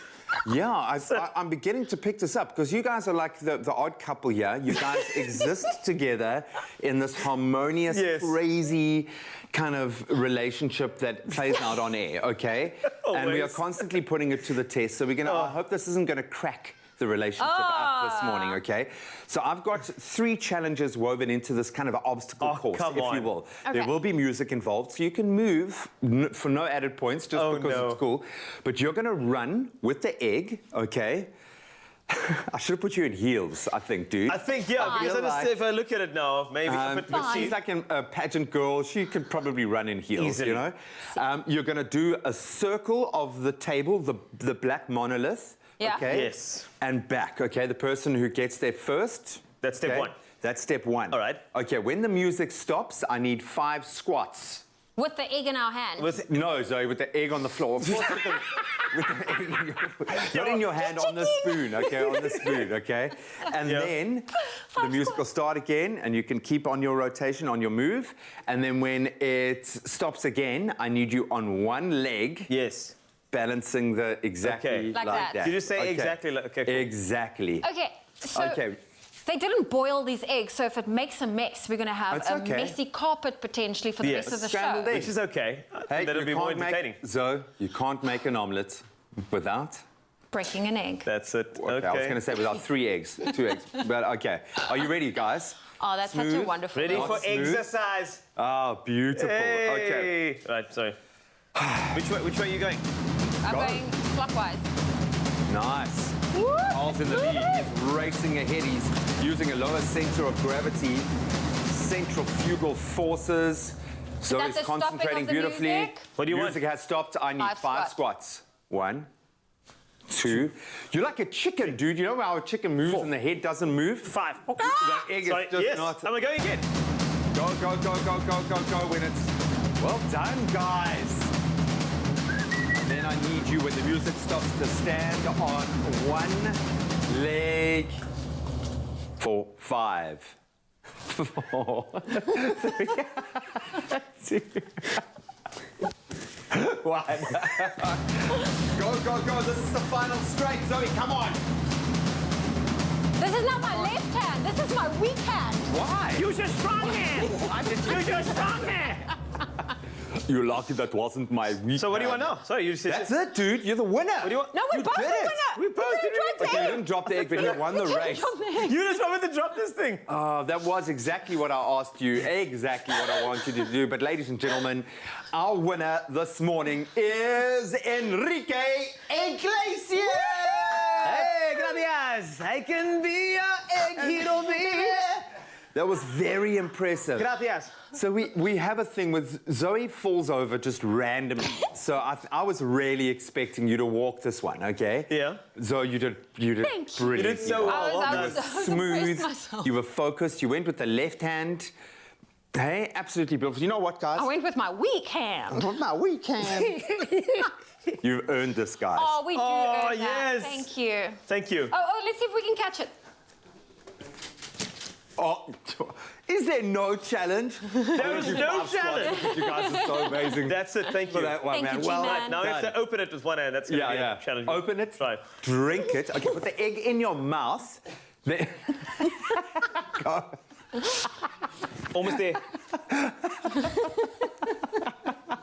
That's a challenge in its own. Yeah, we can sit down it. Go, go. 3, 2, 1. Oh, That's it. absolutely brilliant. Thank you. On one leg.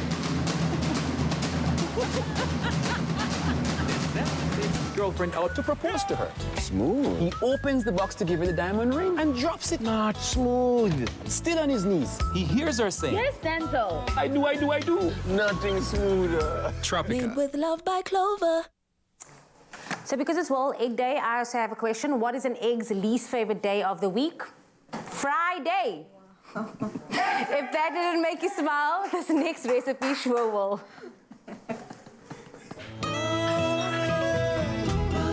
I'll go. But one of you said, Oh, he's back. move away. Clover fresh milk. Made with love by Clover.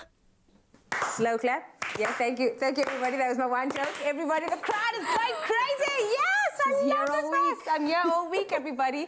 Now, the best thing about World Egg Day is that there's no limit to what you can create. Nothing beats a homemade dessert, and with the superior quality of Clover fresh milk, it's almost like having a cow in your backyard. Simply the best and freshest milk out there. I'm going to stop right now. It just keeps coming. It keeps coming. Did you like that joke? Yeah, dad jokes. The thing is, they call them dad jokes, but now we're starting to take them over as the females.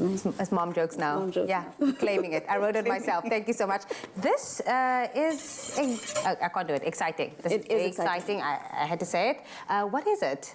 It is an egg tart. It is deliciousness on a shell of crustiness, whether you're using a puff pastry, whether you're using short crust pastry, it's a beautiful eggy custard that you get to bake and enjoy, and so you don't need anything else but the eggs themselves. It almost gives like a milk tart feel, but like a quiche vibe. I don't know how you want to go with it, but I only see a few ingredients, which I love, because then it means it's convenient and it's easy to make, so perfect. You can start for me by cracking those eggs for us. I can do that. Please don't scramble I will not. I will not. Swiftly.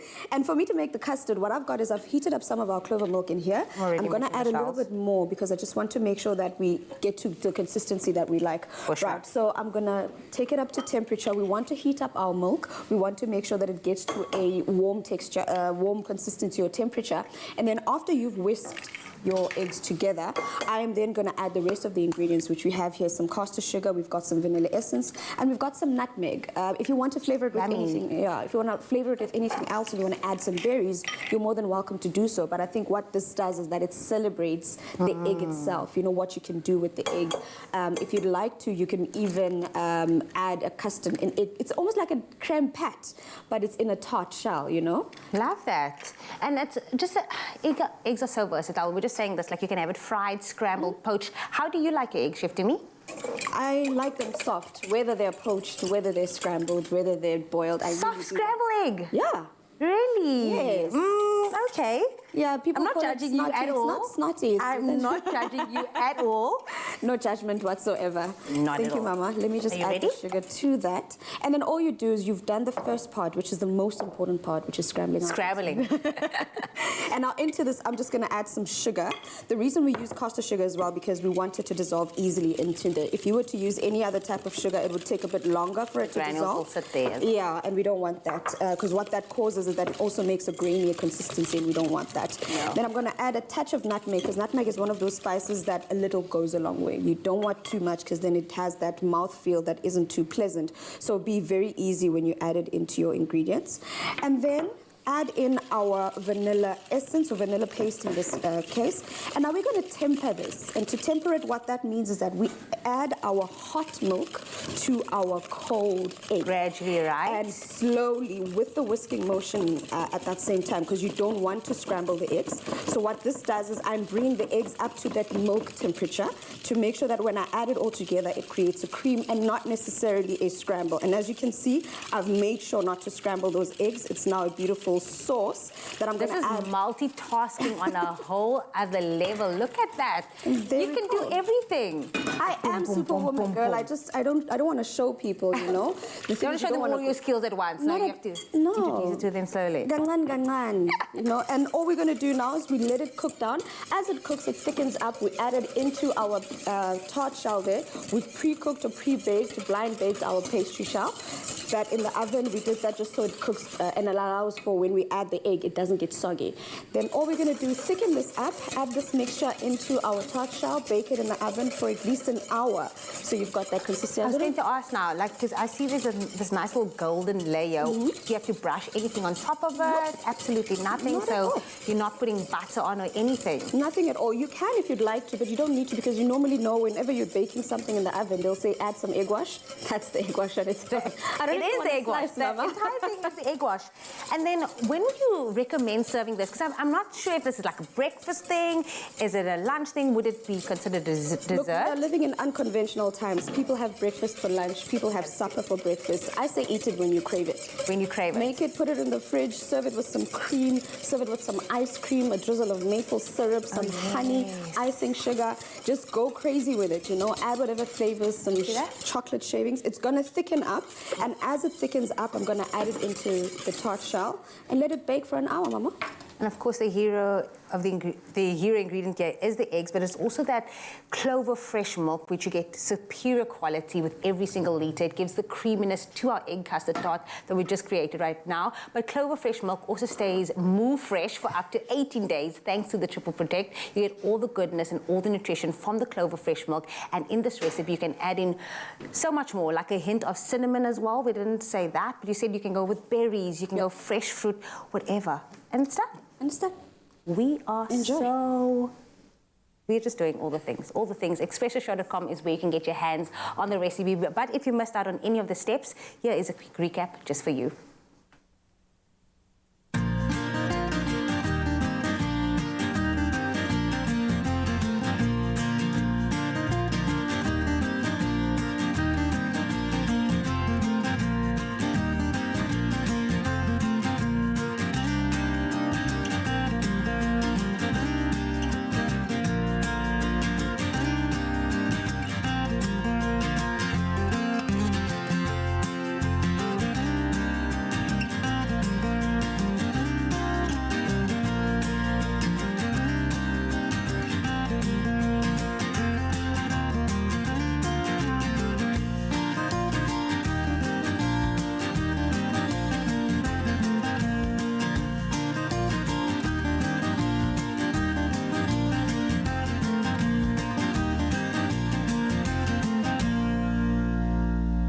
Made with love by Clover.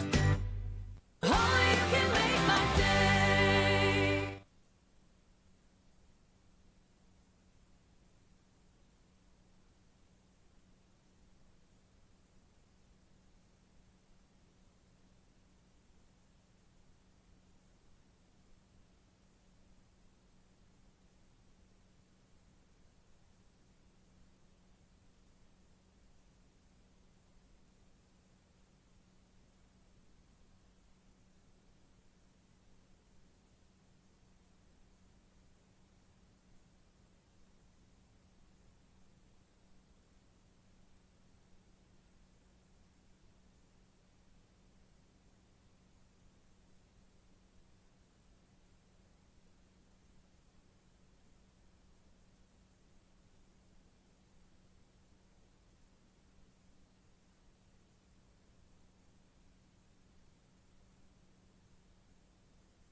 It's my feel-good breakfast show. It is your feel-good breakfast show, and it's been very feel-good this morning. A brilliant performance on the way. It's going to blow your mind. But now, let's blow your mind with an opportunity to win. We've given away some crazy prizes this week, and we can continue on that trend right now. It is time to color your life with Plascon.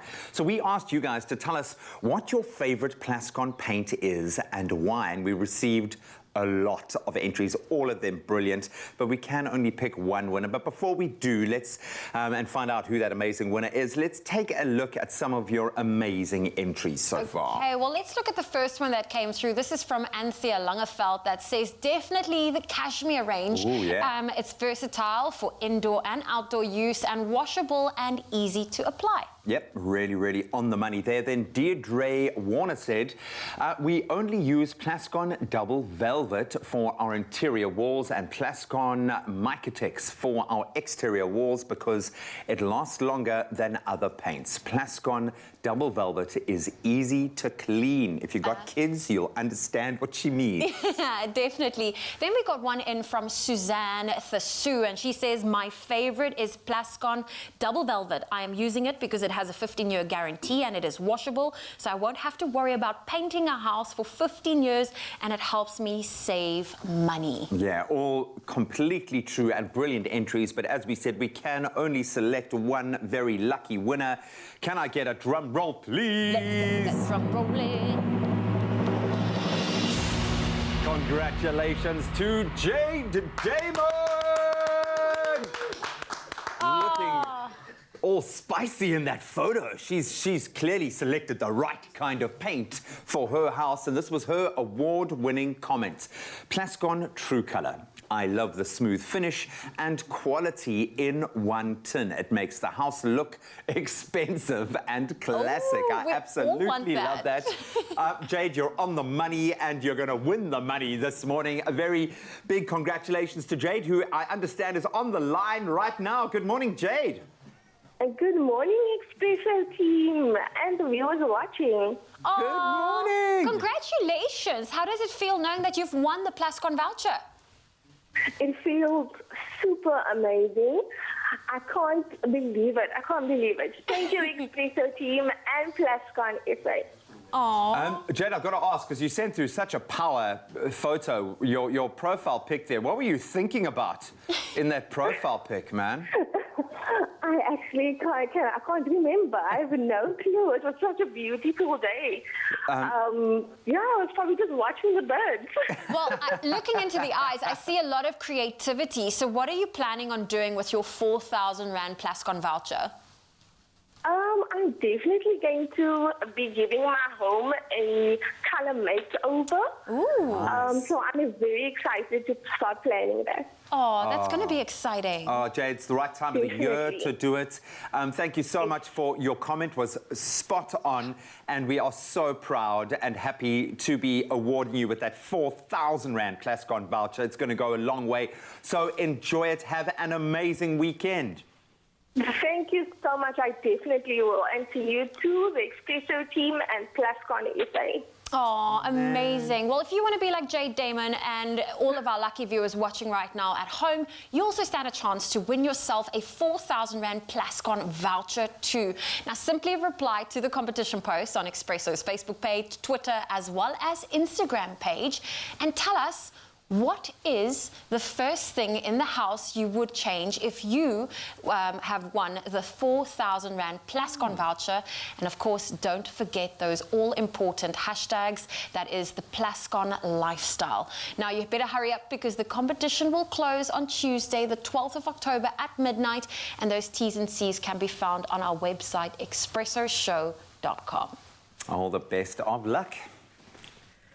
It is time to give you an absolutely incredible performance, and I can tell you the mics are set up, and I hope you're ready to shake your brass, because this is going to be unique. The U.S. Naval Forces Europe and Africa band's topside brass band is a high-energy ensemble with a wide range of incredible skills in their repertoire of traditional and modern New Orleans music, rhythm and blues, top 40 hits. They can do anything. They will play anywhere. They are amazing. So here's a track that they want to do for you. It's something from Brahyu, Grazing in the Grass. You're going to love it. And as mentioned, shake your brass.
Oh my goodness.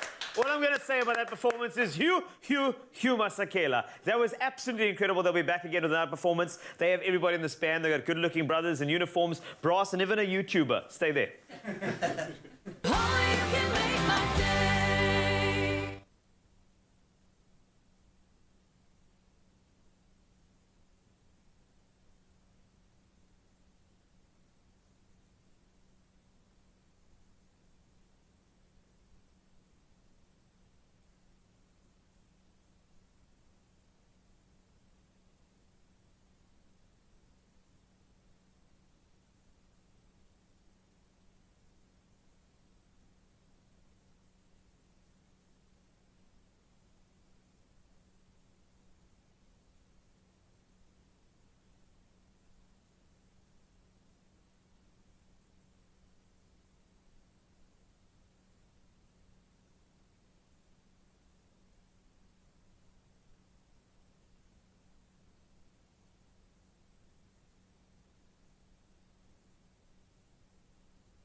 it is your Feel Good Breakfast Show, Expresso, and what we love to do on a Friday is, of course, play a little game of Expresso Rewind.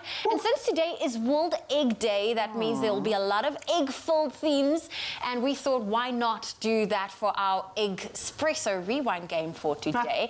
And we will be recapping on some exciting moments that has involved our presenters and eggs. Jamie is up against Graham. Are you guys ready? Yeah. I wasn't here the entire week, just to be fair. Okay. But it's not just for this week. It's a recap of anything that had involved eggs and the presenters. So it's a little bit of quite a generic I'm one. going to use my egg tuition for this one. Okay. So what is your sound? Yolk. Yolk. And yours? That's a good sound. That's a good Moo. Moo. But okay. That's what it is. Chickens lay eggs, not cows. Okay. Okay. First question. Okay. Are you two ready? Yes. I need to hear your sound, and that's the person I'll go to get the answer from. Question number 1. Okay. Which meal this week had a fried egg on top of it? Moo. Yes. Yolk. Shakshuka. Shakshuka. Nope. Do you want to give it a go? I don't know. I'm going to just say a steak because I love a steak with an egg on it. No, I don't know. Nope. I was actually in the kitchen with Gabby San Giorgio, and we made hash browns with baked beans, and there was a fried egg on top. There we go. It doesn't like a little hash. Okay. No one gets that point. We're losers. Question number 2. Kelly makes a sauce made of egg yolk, melted butter, and lemon juice. What is it called? Yolk. I heard yolk first. Béarnaise. Moo. Hollandaise. Yes! Jamie gets the point. There we go. Question number 3. I feel like I should have known that, eh? Yeah. Who beat who in the Expresso Omelette Challenge a few weeks ago that took place between Carl and myself? Moo. Jamie. Yolk. You won. I did win. I did. Yeah. Okay. I'm going to end with egg on Carl my is looking face at us with this all one. kinds of skiff from the other side of the camera and shame, Mr. studio, but Wasty. it's okay. We love you. It's okay. Next question. Okay. Jamie's leading with 2 points, Graham. Yeah, Where are you? nothing. Come on. Okay. Question number 4. How many eggs could Jamie fit into her mouth in the Marshmallow Egg Challenge? Moo. Yolk. Okay, a very uncertain moo. 4. I'm going to say hopefully 5. Graham? No, 3. It must be 3. All are very Come on. ambitious. She only fit in 2. Oh, really? Wow. Hey? I thought there was more than 2, that. and it was your mouth. Wasn't I it don't know. you? Didn't you take part I in don't this remember, challenge? but I feel like there was more. Can you subtract a point from her? Because She was still actually leads. present for You've that got no one. points yet, so I she mean, still leads. I don't remember. That was like months You ago. blocked it out. You blocked it out of your memory. Last Jeez, question. Come on, This get is in a the fun game. one. Which of our crew members' name rhymes with egg? Yolk. Go for it. Greg, our sound guy. Yay! I was going with Meg. Yay! That could have worked too, but Well, you should which have made Meg? your sound. What was Yeah. your sound again? Moo. Moo. But guess what? Boo, Yeah. because you only had 1 point. Well, please hand pass that it down. over to Jamie. She is the winner of this week's Golden Monkey. See how he even prefers me, but you got to go there. Golden Monkey. Come to me, baby. Oh, Thank you. well, listen, now we want to see which of our Expresso viewers has the best egg joke. So please head on over to our social media platforms, comment on our egg captional jokes below, and of course, in fact, let us know. We are here for the puns, we are here for all of it, and who knows, we might just read them out on air. Egg on my Might face. just get one of this. Yay.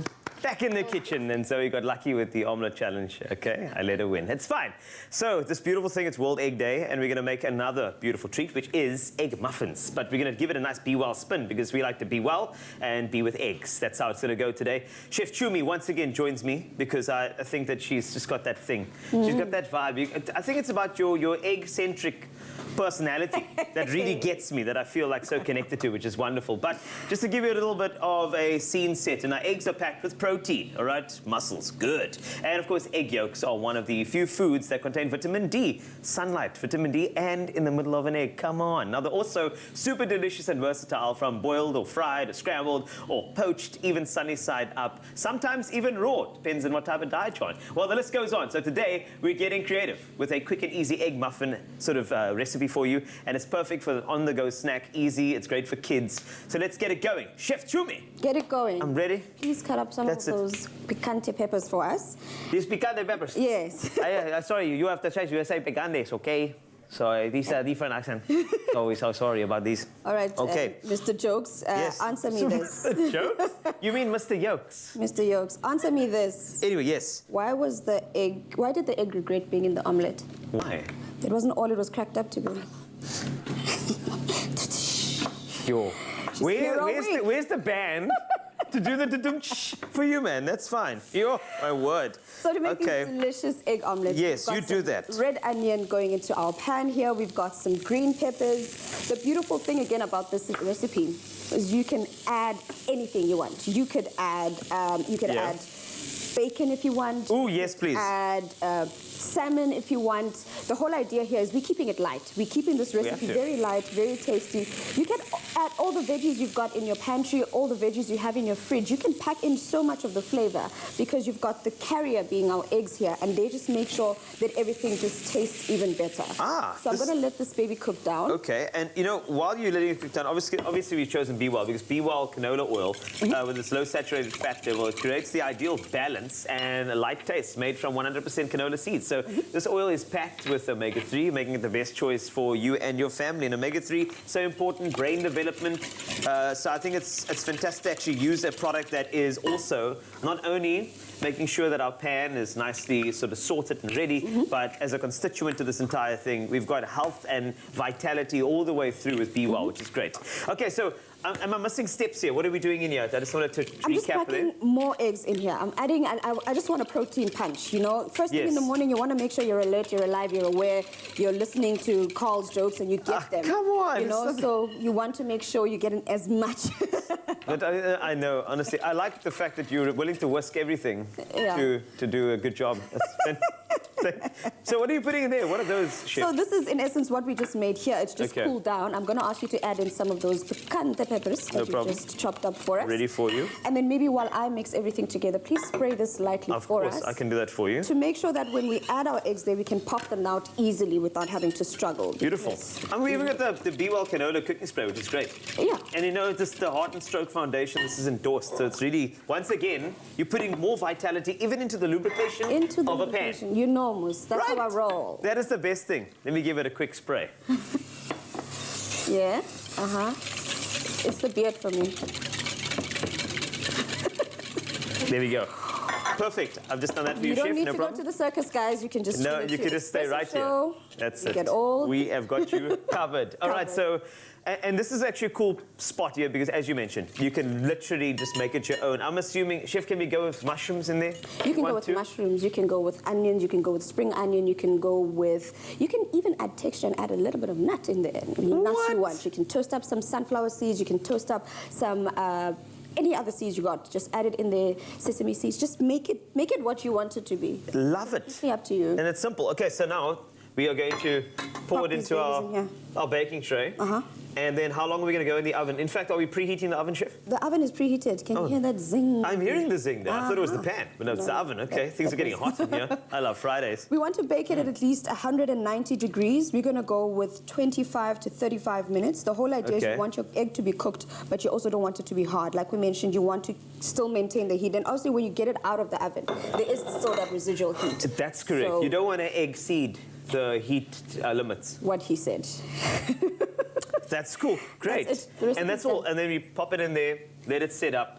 And then in terms of the storage, okay, do you know how long it'll be able to last you when you make a couple of egg muffins? I doubt it'll last because as soon as they come out the oven, they'll be done. So I can suggest rather, a day or two. All right. You don't want it to stay too long. I mean, you want to get it while it's still fresh. I'm asking this question for Zoe because she usually stores things for like 8 weeks before consuming. So I just want to make sure that it's fine. All right, cool. Are we going in the oven? In the oven. Nice. So breakfast is sorted, which is great.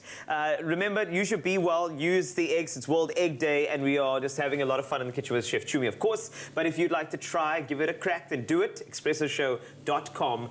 Give it a shot today. Egg muffins. I like it, man. Hey? Almost as much as you.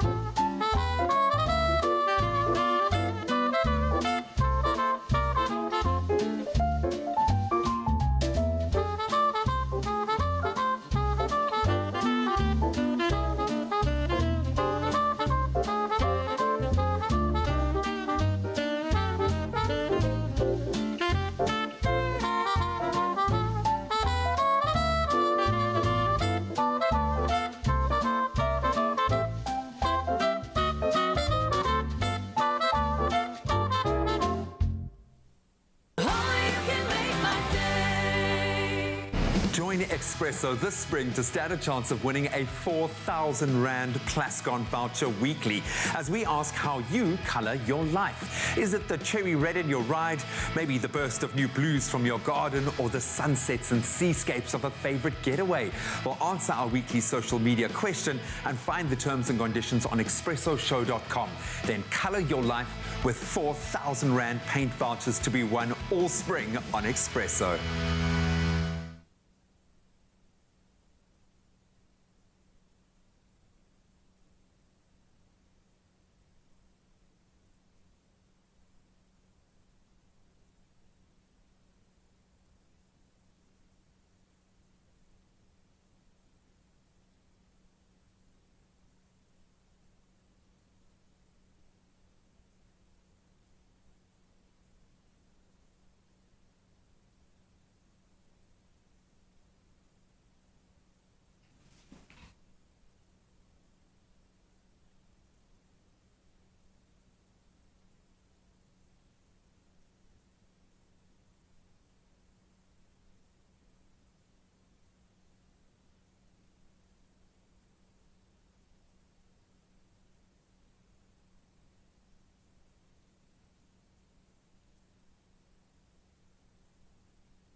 It's my feel-good breakfast show.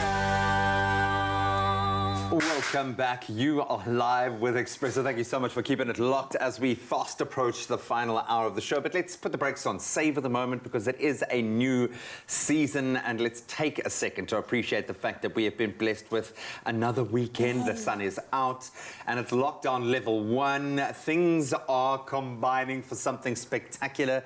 Ladies, special plans for the weekend? Are you going to be getting out enjoying the sun? I am actually taking Luca to swimming lessons tomorrow, and then I'm emceeing an event tomorrow, and then a Friday with the family on Sunday. So very chill, that I don't have to do too much. Yeah. Throw the bag, teach the child how to swim, and have a bride. That's perfect balance, man. So. Me and my girlfriends, we're going on a little bit of an off-road adventure, sand dunes. So that's going to be fun, and just go to the beach. That's Are you putting the little machine out in the dunes? Yes, it's going to be the first time I attempt that, so I'm hoping I don't get stuck. Please take lots of pictures. I know you are sad, G, because it's your last weekend with the family. Yeah, man. Thanks for reminding me. I'm going to be a bit of a cry risk for the next 8 weeks. So yeah, my family's leaving for 8 weeks, but they finally can get to the UK. My baby girl's going to meet her family, which is an amazing thing. They're leaving on Monday. I'm going to sleep. I'm going to sleep for the next 8 weeks is what I'm going to do now. We're just going to connect and bond and have as much time and pack. And pack and prep. And cry. And cry. And cry a lot. There's already been a few tears spilled. But we want you to be happy. We want you guys to savor and enjoy the weekend. That's right. So if you are spending time out this weekend and about this weekend, we wanted to let you know that we have some good news. Now, if you bank with Nedbank, you can win your share of 200,000 Rand in greenbacks. Greenbacks when you swipe your greenbacks linked Nedbank card when filling up at BP. Yeah, that's amazing. And besides being automatically entered into the competition, you will also be guaranteed to get 25 cents cash back for every litre of fuel. So make sure you capitalize on this deal this weekend when you fill up. For more information on greenbacks, you can visit the Nedbank Money app. Travel safe, guys. I know wherever you are this weekend, just make sure. Yeah. Whether you call them green bucks or greenbacks, it doesn't matter because they're bucks. 200,000 Rands worth of greenbacks is a lot. Good luck, but let's get you inspired to really enjoy the weekend with another magical performance.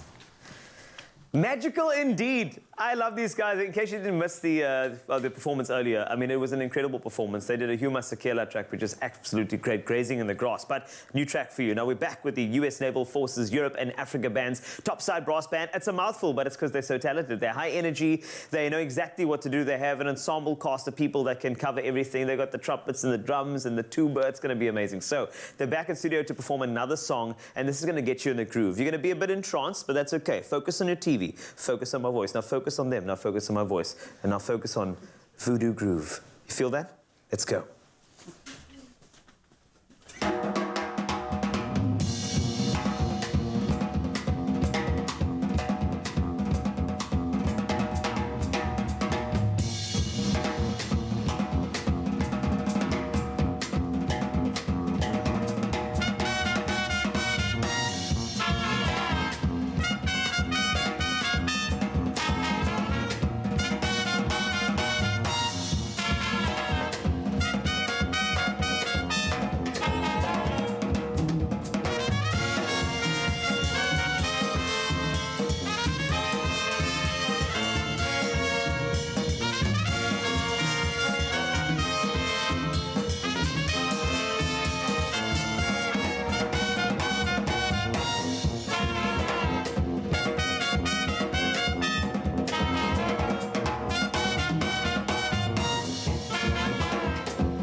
Hey, these guys have another performance. I can't believe it. Honestly, they should team up and form a football team called Barcelona. It's an idea, but they can try it. More to come on your Feel Good Breakfast Show. We're going to delve into the SA European Film Festival as well as our Friday dance. Stick around for that. But for now, let's check out the news.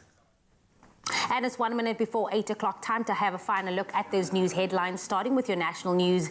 Desmond Tutu, South Africa's anti-apartheid icon, Nobel Peace Prize winner, and a man dubbed the nation's moral compass, celebrated his 90th birthday yesterday. The jovial Tutu, who has long spoken out against injustice, attended a special Thanksgiving service at St. George's Cathedral in Cape Town.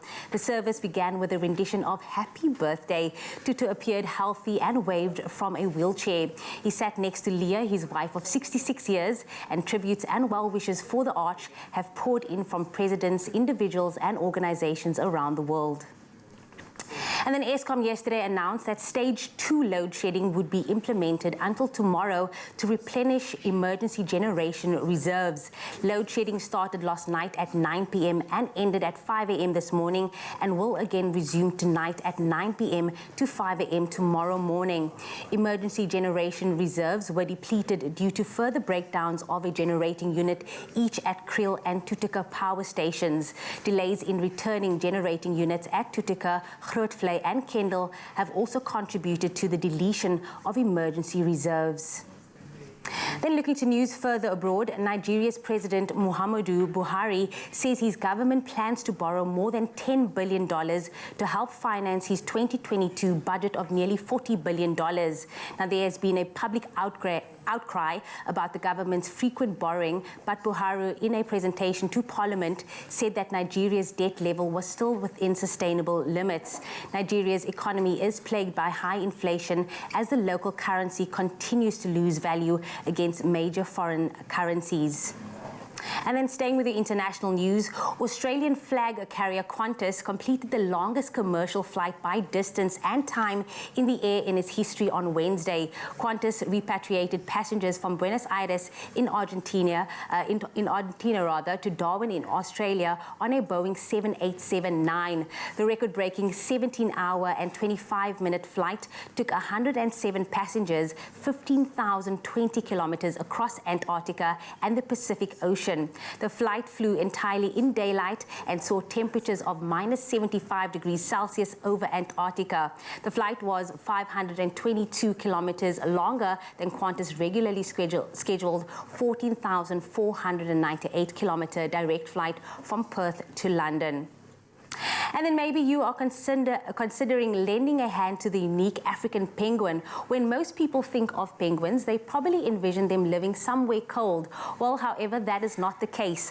Of the 18 species found worldwide, the African penguin is the only endemic to the African continent. St. Croix and Bird Island in Algoa Bay have the largest colonies, housing some 6,100 penguins. Sadly, however, the African penguin's population has decreased by some 99% since the beginning of the 20th century, from over 1 million breeding pairs to less than 15,000.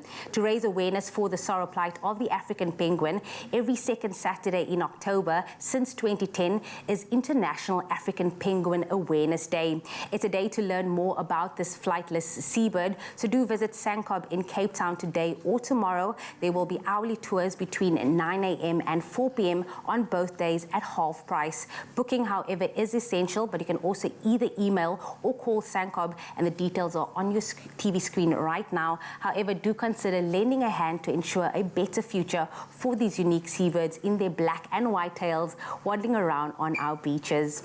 On that note, that is where I wrap up your 8 o'clock news headlines. G is standing by with a final look at the sports.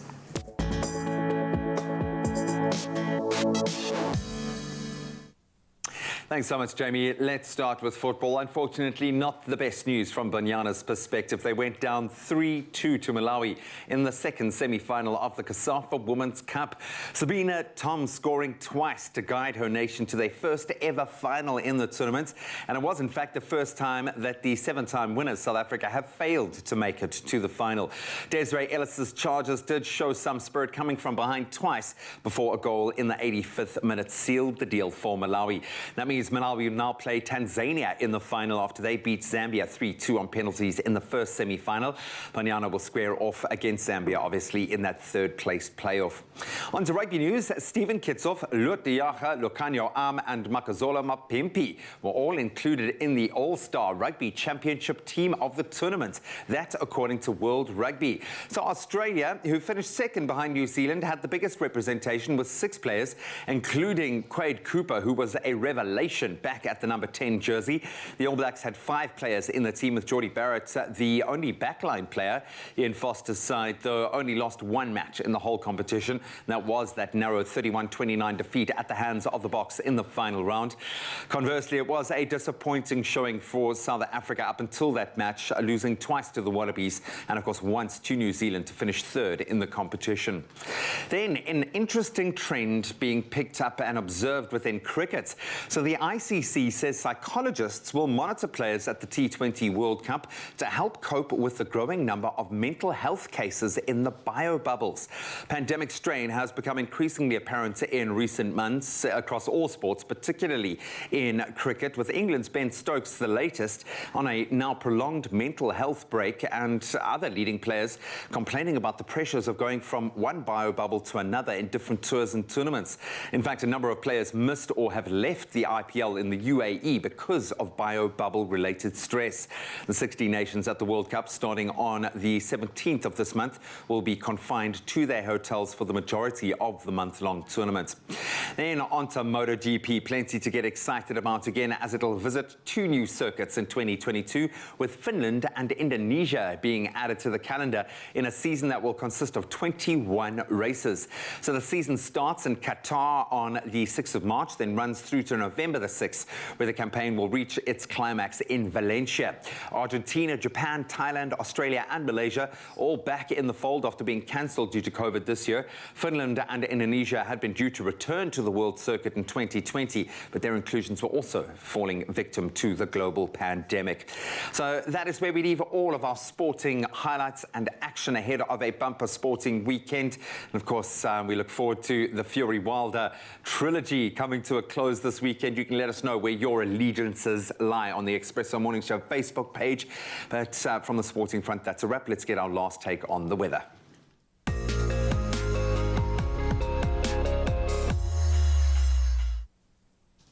Oh, thank you, G. And you know what? Our last weather-related story this morning is a beautiful one, but it is also somewhat of a different one. As fall dawns in the Northern Hemisphere, dozens of the largest brown bears on Earth face off during the Fat Bear Week. It's an annual battle of bulk in far-flung Alaska's Katmai National Park that rewards the bears' pre-winter hibernation gains. Now, a bear named Otis, a 3-time champion of Chonk, he won in 2014, 2016 and 2017, again prevailed over other beefy behemoths after some 800,000 votes were cast this year. In fact, the plump pro soundly defeated his nearest rival and named Walker by nearly 6,000 votes. Now, Otis's amazing win was announced as follows on Twitter. They said the portly patriarch of Paunch persevered to pulverize the Baron of Bear Donkadonk in the final match. Now, in the fall, the bears of Katmai Park make their way to Brooks River in the park and gorge on one of the largest and healthiest runs of sockeye salmon in the world to prepare for their winter nap. Bears like Otis can easily weigh up into 545 kilograms. Now, while the bears are preparing for winter, we are happily welcoming our warmer weather and earlier sunrises as we head into summer here in South Africa. Now, this morning we started off with an image from Fatah Khan from Richards Bay, who shared us this gorgeous photo. It's a beautiful shot overlooking, in fact, the ocean, and that is from Fatah Khan. Then another regular, Louise G. Cherry from Mayberry Park in Alberton, shared this photo captioning it, "Crazy morning sky after all the rain last night. God bless and stay safe." At 7 a.m., Ritile shared this lovely silhouetted shot as the sun rises up in the distance. And last but not least, Rena from East London took this picturesque photo of the blue sky, showing the sun already up in the sky with some cloud cover rolling in the distance. So thank you for those gorgeous sunrise photos. And if you would love to share yours, please do so on the Expresso Facebook page. Let's take a final look at your temperatures. If you're in Polokwane, thunder showers can be expected with a low of 14, a high of 25. Mpumbela 17, reaching a high of 24. Pretoria 15, 24. Rain can be expected in Johannesburg. 14 is your low, 23 your high. Mahikeng 12, 31. Klerksdorp 13, 29. Kimberley 10, reaching a high of 30. Bloemfontein 6, 26. Richards Bay partly cloudy with a high of 28. Pietermaritzburg expects some thunder showers later with a low of 13, a high of 28. Durban 18, reaching a high of 26. Mthatha 11, 27 with a 58% chance of rain. East London sunny with a low of 15, a high of 24. Cradock 8, reaching a high of 30. A sunny day in Gqeberha with a low of 14, a high of 22. George 13 with a high of 20. Cape Town partly cloudy, reaching a high of 20. Worcester 9, 23. Sutherland starting off with a low of 1 and a high of 21. And Uppington expect a beautiful sunny day with a low of 11 and a high of 30 degrees Celsius. And that's where we leave your weather on your Feel Good Breakfast Show. Absolutely beautiful day across most of the land, so go out there and savor it, but not just yet. For the next hour, stick around because we're going to have a little bit of fun. We're going to have an opportunity to win and win big, or at least one of you is playing the Juicy Kaboom game. Up to 3,000 Rand in cash could be yours. And then JP Sebastian has just sauntered into studio. We're going to be chatting about the European Film Festival happening here in South Africa, an opportunity to broaden your cinematic horizon, so stick around.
It's my Feel Good Breakfast Show.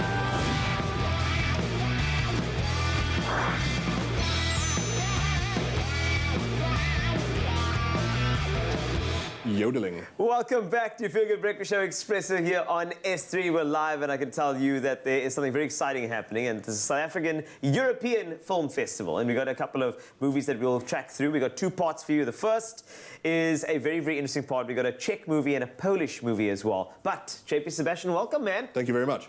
I felt like that rock music is maybe too American, too out of place. So next time we'll get some glockenspiel, I suppose. Something like that would be the best. Anything with a spiel sound I appreciate. Spiel. Makes me feel very German. I like to spiel in the movie space with you. Yes. Right. So the 8th European Film Festival, that was a nice little, it was the sting. Yes. I just wanted to find out for the...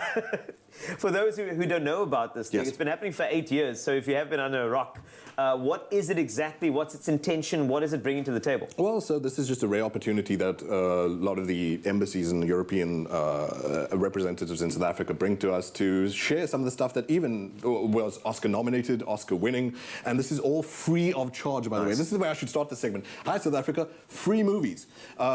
Virtual screenings, by the way, so the festival runs from the 7th to the 24th of October.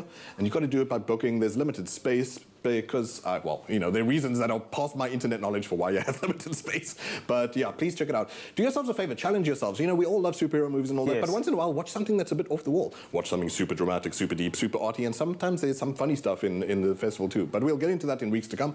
First, however, is a bit more intense. Indeed. So let's start off in the Czech Republic, Charlatan. And now more than ever, what an interesting story to be telling, especially during the pandemic. Charlatan, the man looking there at a vial of PPE, as some doctors are prone to do. Good morning. What? Humans are so childish. Sorry, no, but it just, you just said PP. Okay. It's sorry. medical I don't know. I don't know why. I have friends who studied medicine, and they still call it a PP. It's PP. They tell me I need to check your PP, JP. Fantastic. So talk to me more. I was named after a famous medical ailment, JP. Anyways, yes, I'm being yes. stupid. No. Let's talk seriously. So charlatan was the check. Calm down, Carl. I'm trying. Because it looks serious. So let's get serious. Yep. It's gonna check your PP. Okay. Thank you so much. So the character is a true life story about a guy at the turn of the 20th century. You're still twitching like a madman. We'll get you the diagnosis for that. Yeah. And he is an alternate healer. He's into herbs. He's into stuff like that. Why are you wincing like you're looking into the sun? Stop laughing at PP. Listening to you. You said. Yeah. Okay. Let's focus. Guy is an alternate healer, and between two regimes, both the Nazi regime for when it was still called Czechoslovakia, and then the communist regime that later came after they were overthrown. He has to deal with whether being liked, whether being, having people attracted to the work that he does, or reviled for the work that he does. Because the local Czechs, about 300 of them per day, used to come and see this guy at his house, and he give each of them their own diagnosis by looking at their humors, their bodily fluids, and all that kind of stuff, to make his diagnosis. Now, during the time of COVID, I mean, these kind of questions become interesting, and this was what I want you to do with these movies. So you're sitting there with your spouse, your partner, whatever, your patient, and argue about them. Like movies are, where are these conversations we used to have? Everyone now wants to, what are the details about what Shang-Chi does next? And that's fun and that's exciting and whatever. But it's supposed to engage your brain cells sometimes. I agree. And it's beautiful to watch. I agree. Once in a while, please challenge yourselves. Like, what's something a bit different? Charlatan is available to you on the European Film Festival this year. Love it. Okay, next one. Let's go to Poland. Yes, indeed. And Poland, this is now we get a bit weirder. Never Gonna Snow Again, which already is a bit of a claim that the movie is making about, say, climate change. But the movie itself isn't necessarily about climate change. It's about all sorts of, I suppose, transformation and change, as we were just talking about regime change and everything like that. The main character is called Zhenya. And Zhenya's medical sort of miracle, again, it's a medical miracle that we're talking about here. I didn't even realize that. Is that he's a masseuse who knows all of your ills. Yeah. By the lightest touch can sense what's going wrong in your sort of psychology. So he goes to this gated community, like, one of these fancy golf course type estate things, where people have cliche, almost like, remember American Beauty. Everyone has their own ennui. Everyone has their own, discontent with life. And this dude is from the Ukraine, specifically Pripyat. This is close to Chernobyl. Yeah. And so he has strange powers, possibly because of the radioactive exposure, able to move things but telepathically and all that kind of stuff, and that might be why he can dig into people literally with his hands and sort out their ailments that we take as boring suburban sort of ailments. Loneliness, depression, cheating on spouses and all that kind of stuff. But then it's these two worlds you've got where one dude is like, he lives in poverty on his own and then has to go to this gated community and see strange divides, whether between, like I said, a world going through rapid environmental changes, rapid inequality changes, and also just the weirdness that is quite reminiscent of, if you like stuff like by David Lynch, Mulholland Drive or whatever. Yes. Then this is kind of weird enough for you. It might take some sort of taste, some sort of mood to be getting into, but try it. Try everything that this website has to offer you, and that is eurofilmfest.co.za. It's where you make your bookings. That's where it's free of charge. I think this is such a great opportunity to open your world and to other movies, as JP mentioned. So we've got another part for you as well. We're going to delve into a couple of other movies, but for now, I can tell you that it's a website to go to. Give it a try. Some European movies are going to be good for you. We'll be back with a part 2 very, very soon. Stick around.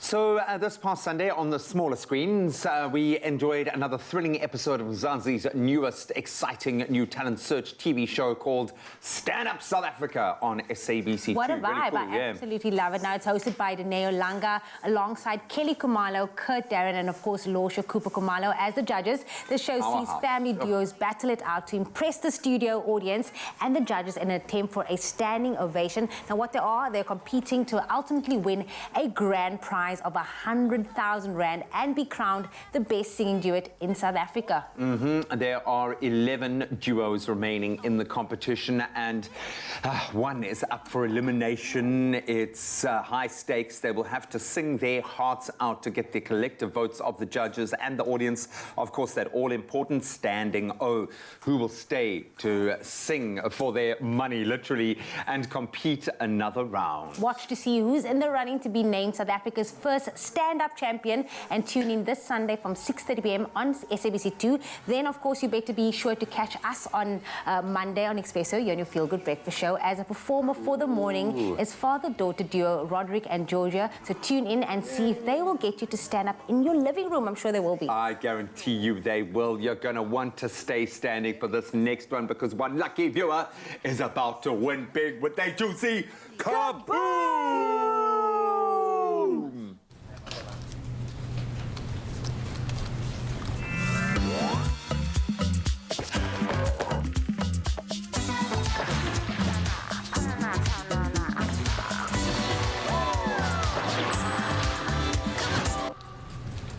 Maynard's, it's a juicy kaboom! Oh, well, listen, it is very exciting because on a Friday, that means we get to play a game. And it's not just any game, it is a juicy kaboom. It's a juicy kaboom! Kind of game, game. Stuff. Here we go. Now, where one more lucky contestant stand a chance to win themselves up to 3,000 Rand in cash prizes. And with only 2 more games left to play, this really is, the stakes are getting higher and higher. But before we get ahead of ourselves, let's take a look back at this week's competition question. We asked you the question to tell us, why do you love Maynard's Sweets? A very easy question, and Hlologelo Makofane said this on Twitter: I love Maynard's Sweets because they are juicy and have a fruit flavor. Hashtag juicy kaboom. Now, we do have Hlologelo on the line right now, eager to play and win some big prizes. Good morning. Good morning. Are you ready for today's game? I mean, you can win up to 3,000 Rand. Yes, I am ready. Okay, well, let me just quickly recap how this game works. You have to choose between myself or Carl Wasty, and we are going to try and aim getting the little balls into the bucket. Then we are going to take a turn at throwing the balls into the selected buckets. As you can see, there are various cash prizes on them. You can win up to, well, you can win 500 Rand. There's 1,500 Rand as well as 3,000 Rand. There are also a couple of booby traps, which means you still win yourself a Maynard's hamper, but we have to do something in exchange for you to win that. Ooh. Now, that is always a little bit of a tricky one, but hey, you are walking away with something. So who would you like to try and get the ball into the buckets? You. Me? Yes. I'm choosing you. Me? Okay. Yes. I have been practicing, so I'm going to do you proud. Which bucket would you like me to go for? The blue one. The blue one, of course, because it's got the highest value of 3,000 Rand. Okay. That's what you're aiming for. You got this, I'm eh? going for that. You got I'm going this. for that. Are you ready? Go for it. Easy peasy. Done. Lemon squeezy. Done. I was told to let it bounce. Just go for it. You got this. You got this. Ooh. Ooh. Okay. Almost. It's a juicy kaboom! Yes! You win yourself 3,000 Rand. Well done. How much? How much? Okay, thank you. Thank How you much? so much. 3,000 Rand. 3,000. Big time. Kaboom! That much. Just like that. Thank you. Woohoo! Thank you. What are you going to do with your 3,000 Rand? Have you decided what you're going to do with your 3,000 Rand? Yo, I'm going to buy myself some clothes. Woohoo! Of course. Yes. That is amazing. Yeah, that's what I say whenever I'm in a shopping mall. Yo, I must buy myself some clothes. Ish, like, yeah, it's been a while. I'm chuffed with myself. I Well practiced done. to get it to the 3,000 Yes, in. thank you. Okay, now she's going to keep on doing the thing. Don't worry about it. But congratulations to our winner today. With only one more week to enter and stand a chance to win big, don't forget to look out for the next big competition question coming your way this Monday. You don't want to miss out because who knows? We could be playing the Juicy Kaboom game with you next Friday. And don't forget, try it a bit. So let's do it one more time. Juicy Kaboom! It's a juicy kaboom!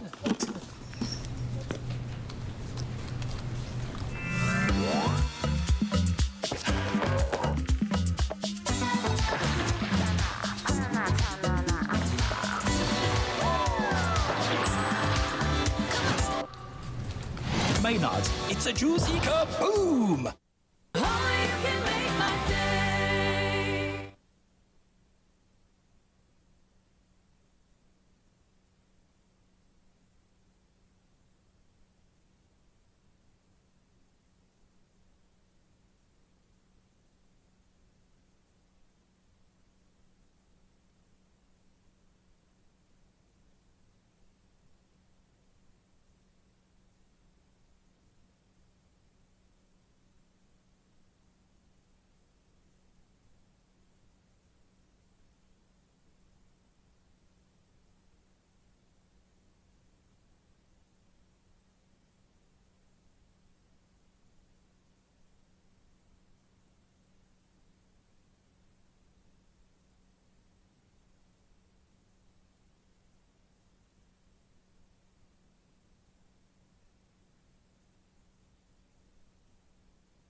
It's my feel-good breakfast show.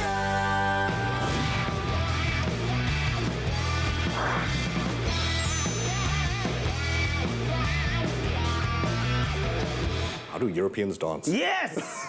Love that intro. No, it was very, very good dance there. Should have seen JP now. But we are moving to part two. We covered some fantastic movies, one from the Czech Republic, the other one from Poland, all part of the South African European Film Festival, and we've got 2 more to go. And remember, this is a free opportunity for you to open your world, open your mind. I know you're used to the normal stuff, you're used to the series, you love binge watching that, but I'd say expand your horizons, open the boundaries up, and try something fresh and new as we get into 2 more movies available for you at the European Film Festival here in South Africa. So, JP, yeah, let's go to Bosnia and Herzegovina. Yep.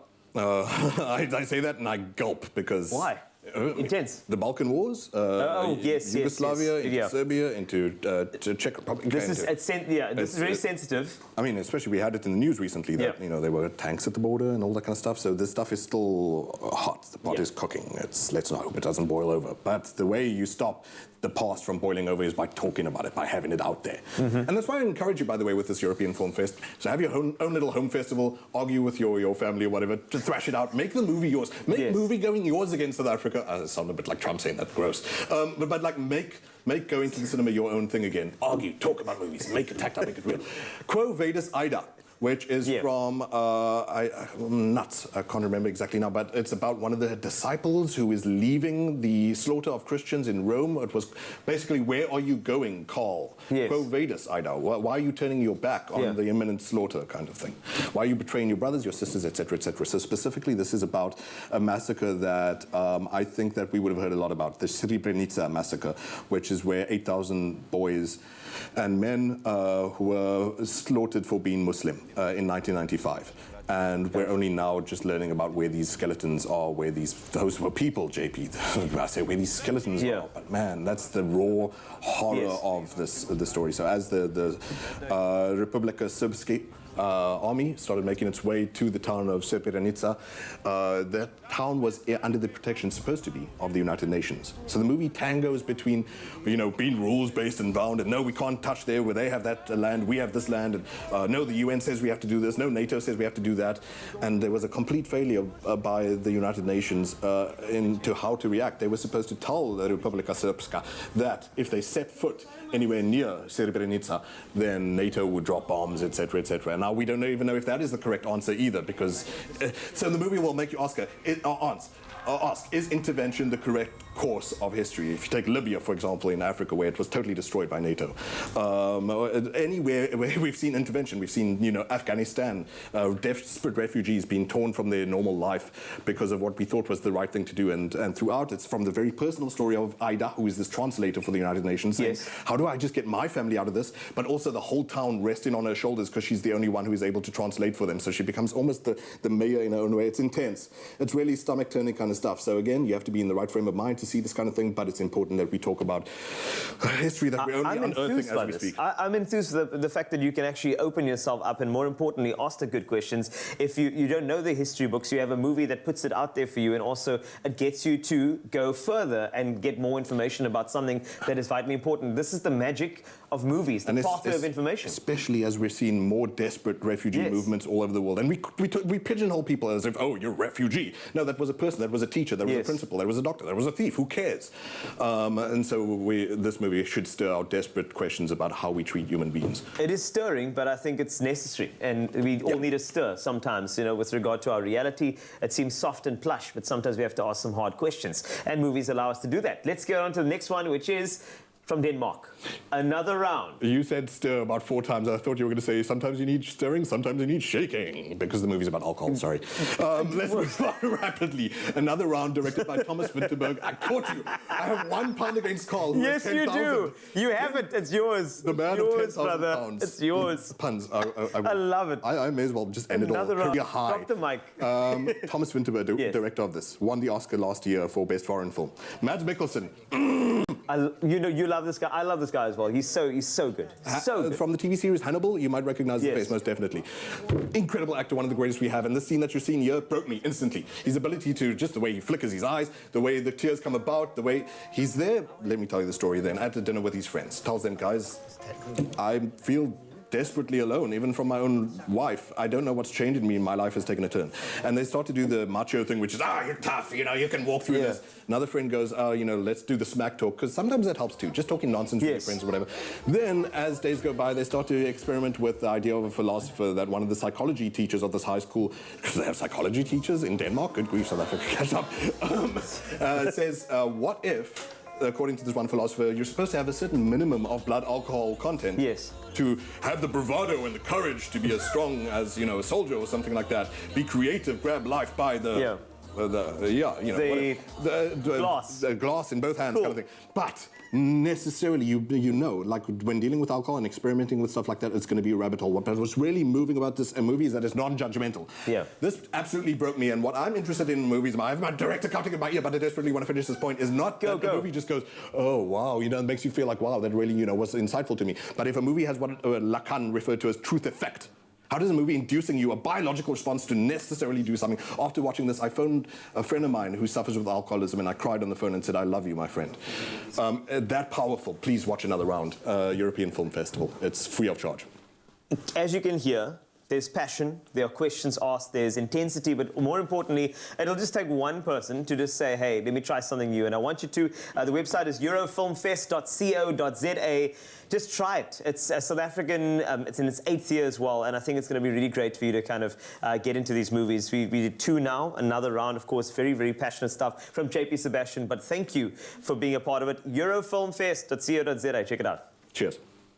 Oh, thank you, gentlemen. Well, listen, this is your reminder that this week with the Insider SA, you stand a chance to win another one of 10 10-gig data bundles. Now to enter, find the Vodacom post on the Insider SA social pages and then comment on the post telling us a benefit you would enjoy experiencing with the new Vodacom Red plans. Now, the new Vodacom Red plans include Red Flexi, Red Core, and Red VIP. Each one of the plans come with benefits and rewards to experience and unlock so much more, from travel such as flight and accommodation, discounts, entertainment, to even premium services and signature experiences. But of course, you can find out more about the benefits of the new Vodacom Red packages by watching the Inside SA tomorrow at 1 p.m. on SABC3 as we meet South Africans promoting sustainable living and find out how Kauai's CEO, Dean Kowarski, is also on a quest to make healthy eating accessible. There we go. So go on and watch the show tomorrow at 1 p.m. and then head on over to the Insider SA's pages to enter, and you could be one of the 10 winners winning a 10-gig data bundle so that you can experience Red and unlock more. Now, of course, the competition closes Saturday at midnight, and those T's and C's can be found on the insidersa.co.za. So good luck to all of you. So all the best of luck with that. And I've got to say, what an absolute privilege and a pleasure it's been to host the U.S. Naval Forces Europe and Africa Band's topside brass band here in studio. Albeit there have been moments I've been worried that James's head is going to explode because he's giving it so much gees. So that's a South African word, guys. Gees. Can you say it? Gees. You've got it in spades, and you are spreading it across the globe, and they're going to spread more of that here in South Africa with their final performance this morning when the Saints go marching in.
you guys are amazing. Thank you so much.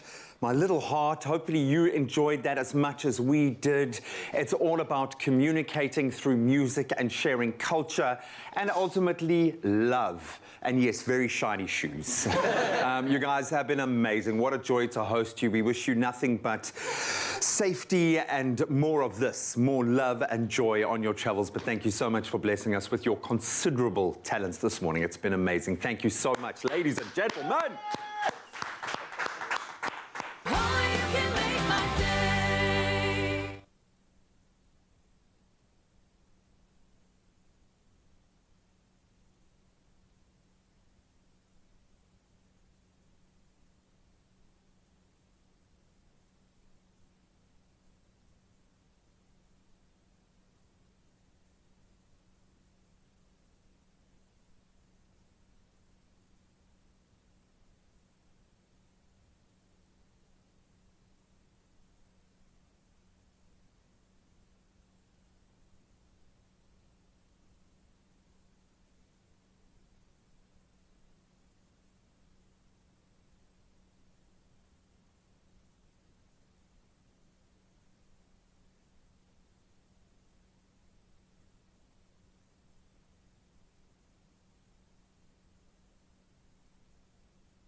It's my feel-good breakfast show. It's been a fun and very exciting morning here on your Feel Good Breakfast Show. And how's this? We are in the kitchen and we're about to show you the flavor-packed shakshuka features Woolies' new colorful free-range eggs. It's going to have some green chili, mustard seeds and potatoes fried in some butter. And it's going to be served with some naan for just mopping up that delicious sauce. And in the kitchen to show us how it's done is, of course, Chef Clem Pedro and Arno van der Vestes, and also joins us in studio, an agricultural technologist for Woolworths, to chat about Woolies' free-range eggs. Good morning, gentlemen. I'm standing here because I feel like this is going to be a really fun egg chat. And of course, Chef Clem, you're going to be making up this delicious meal while we all chat eggs. You're going to chat, I'm going to cook. I'm going to be on the side, doing my thing. You're going to be an extra. An extra. I'm stealing that. That was his line. That was his line. But that was my only line for the whole entire segment, so I'm basically done. Okay, so what are you starting off with, Chef Clem? I'm going to go through this very quickly so while you chat, we can just kind of see what's going on. We're going to make a shakshuka, which is, it became so popular during lockdown, like really big, bold breakfast that'll keep you going for a little bit longer. Yeah. We're going to add spices like the mustard seed and some heat with a green chili. Ooh. And then just to make it even more, like, we're going to just bulk it up even more by adding potatoes. And then the star has to be our eggs, and they're going to be nestled inside that sauce to finish it off. Okay, well, I don't know, I want to ask you, looking at these eggs, they are colorful. How do you get them like that? Zoe, yes, that is because of the uniqueness of the colors, because of the breeds that we do use in our laying hens. Okay. So they've got a specific genetic trait that produces these colorful shells. And we then also take some hens and we crossbreed them with each other to produce, or just to play around a little bit with the colors. So for instance, if we take a rooster that has blue genetics and we cross it with a hen with brown genetics, their offspring will produce eggs that is green in color. Oh, wow. So many people think that we actually dye the eggs, but that's not true. Okay. So if you boil the egg and you take that thin white film inside of the shell, you peel that off, you'll see that the inside of the shell is exactly the same color as the outside of the shell. Oh, fabulous. I have to be honest, I have never seen eggs this beautiful color. Now I understand when people say like egg blue. When people talk of paint colors. Yeah. Yes, this is incredible. So are these eggs free-ranged? Yes, so all eggs sold in Woolworths, including these colorful eggs, as well as all the eggs used in our Woolworths branded products, are produced from a free-range farming system. Okay, and then tell me, what do the chickens eat? Like, I'm pretty sure they're not enjoying some shakshuka at the moment. Like, what would their diet entail to produce these beautiful eggs? So it's basically a standard diet, but what makes us different is that we don't allow any animal byproducts in our feed. Okay. And also no artificial colorants. So that is why sometimes you'll see that the color of the yolk will be a different shade of yellow. Okay. And then also our hens are never allowed to be given routine antibiotics or growth stimulants. Okay, and then do you let die henne en die hane laat jy hulle saamkuier? No, unfortunately not. Just for the breeding of the eggs, but not the ones going onto shelf. Okay, cool. Oh, well, there we go. Chef Clem, how's it going over there? I see you've added your potatoes, you've added your spices. So what you're going to do is once you've added your garlic and your chili and your mustard seed, you kind of like just sit back and wait for the mustard seed to start popping. That's when you know you're good for the potatoes. And we actually cook the potatoes a little bit before the time, just to soften them slightly. That's going to go in there. If you have time, let us cook for like really long till potatoes start to catch a bit and get a bit brown. Then we're going to go in with tin tomatoes. And love how easy they make it. You don't even need a tin opener. I mean, it's the easy thing just to put this little ring on there. Yeah. Tin openers. They never last. They always break. Do you know how many people that I've found that don't know how to use tin openers as well, by the way? It's true. It's true. But I mean, yeah, this makes life so much easier. I know. And we don't waste. My parents tried to be fancy and they had like one of those electric tin openers at one stage, and it was fun, and then you're like, okay, we don't really eat that many tin foods. So then it becomes a waste. There we go. So what you're going to do is you're going to add your tomato sauce and let that cook down a little bit. You want it to intensify. The longer the tomato sauce cooks, the richer it's going to become. So to that, we're going to add kale. Okay? It wasn't just a 2017 trend. It's a real thing. Okay, cool. So that's going to go in there. This is going to be our little nest for our eggs. Oh, fabulous. And tell me, I don't know, for you working, you know, with this is something that you specialize in. How many eggs do you eat a week? Personally, I'd say roughly about 6 to 10. Okay. Yeah, we love our eggs in our house, and our dogs eat them as well. Do they do? Yeah. Oh, fabulous. And in terms of, I used to be a sunny side up type of girl.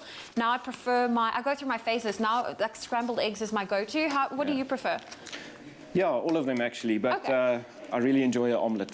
An omelette, that's always amazing. Yeah. Chef Clem, how about you? Crispy fried, sunny side up, runny yolk. That's it. Crispy fried. It's the best. And that makes the best breakfast meal on a piece of like sourdough toast. That's it. Just that, butter, and a crispy fried egg. Happiness. That's all I need. So I went away with a long weekend with my girlfriends, and the cabin we stayed in had one of those like cast iron pans that was non-stick. So they panicked. They were like, how are we going to fry our eggs in here? I was like, no, I've seen my mom do it. So I did it, and I managed to do beautiful crispy with these soft yolk eggs. And I surprised them with being able to cook these perfectly eggs in a non-stick pan. And I think, you know, it's actually quite something, because cooking eggs, you got to like, the more you cook them, you understand how they actually happen, how fast the whites will actually set before the yolks do. It's all about practice. And then that's why chefs actually test their students and say, cool, make me a perfect omelette. That's going to be your exam for the day. And it's all about temperature control and kind of like just observing what's happening in the pan. Okay. So well done, you. There we go. Thank you. I don't know if this is a silly question, but like, how long does it take for the hens to, you know, produce these eggs? So hens roughly lay 1 egg per day. Okay. And then if you take that egg and you incubate them, it takes about 21 days for that egg to hatch. Okay.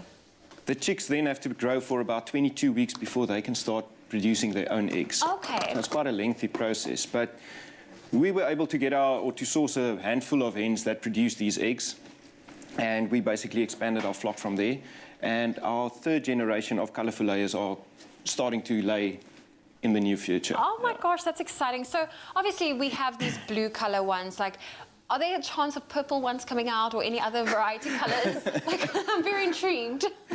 At this stage, no, we're not looking into that, but hopefully in the future, yeah, we'll see how the breeding programs go. Pink eggs and purple eggs, you never know. Lovely, yeah. That is beautiful. Chef Clem, how is our dish coming along? Okay, so I'll pop the lid on so we can steam, so we can start cooking. You can see the whites already starting to set.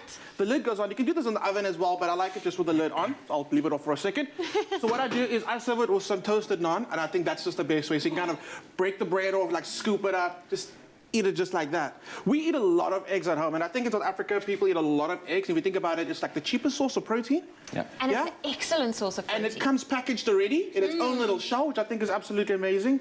So, I mean, to embrace eggs and to kind of like fine-tune it and to really focus on the quality and now the creativity of it as well, I think it's so like amazing. Like, we're going away this weekend. We've got 4 of these boxes in. We're feeding the masses. They are so beautiful. I love the packaging, so you know your eggs are going to be safe. They are beautiful. They are really, really beautiful. And it was so great to hear a little bit more about the process involved. Chef Clem, that looks incredible. I know we didn't really focus on the recipe as much, but the nice thing is we do have that recipe available for you. You can find it at woolworths.co.za if you want to whip up something yummy for the family. That's for you. That's for you. There you go. Thank you. Okay. Excellent. Thank you. Check it out.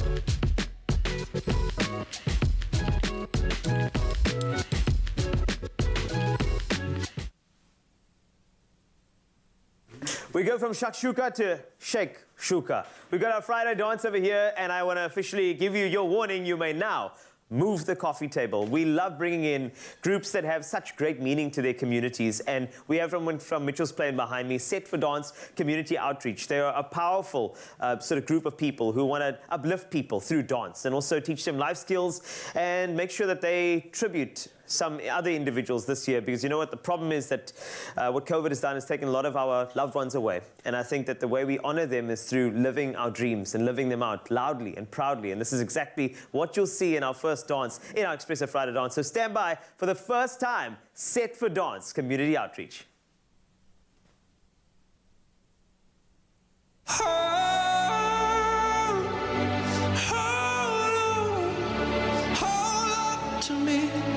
I'm a little unsteady, a little unsteady.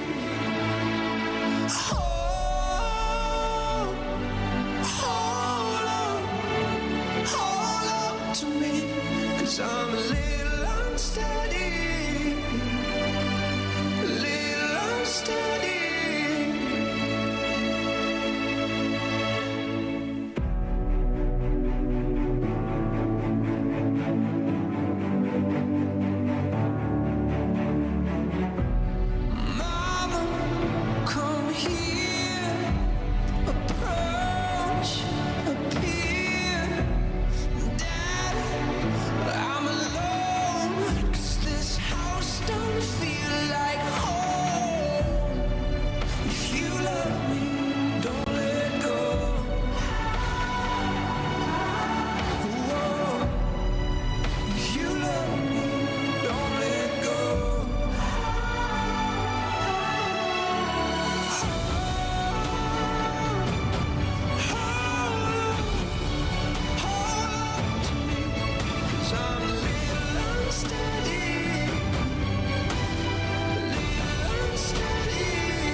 Trying to fight when you feel like flying, but if you love me, don't let go. Whoa. If you love me, don't let go.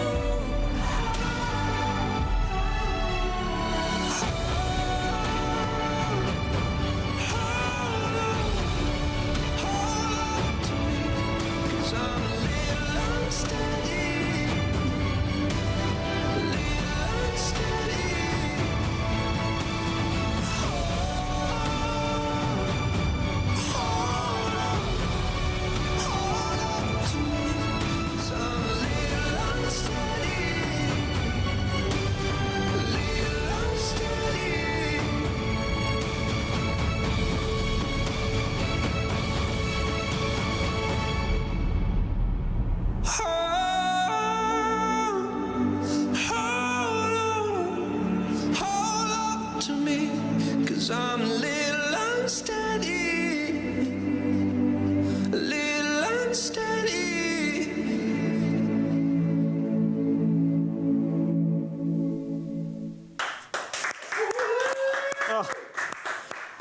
I don't know if you haven't seen Emotion in Dance, that was it right there. Set for Dance Community Outreach Day, back with another performance right after the break. And please go search them on Facebook. If you can support them, please do. Set for Dance Community Outreach. Go look for them now.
It's my feel-good breakfast show.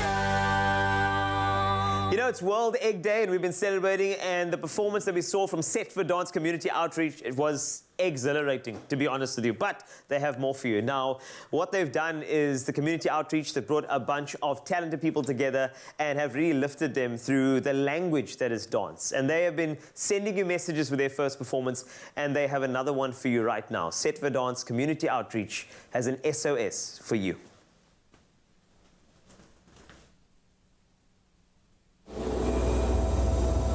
We are a nation with no geographic boundaries, bound together through our beliefs. We are like-minded individuals, sharing a common vision, pushing toward a world rid of color lines.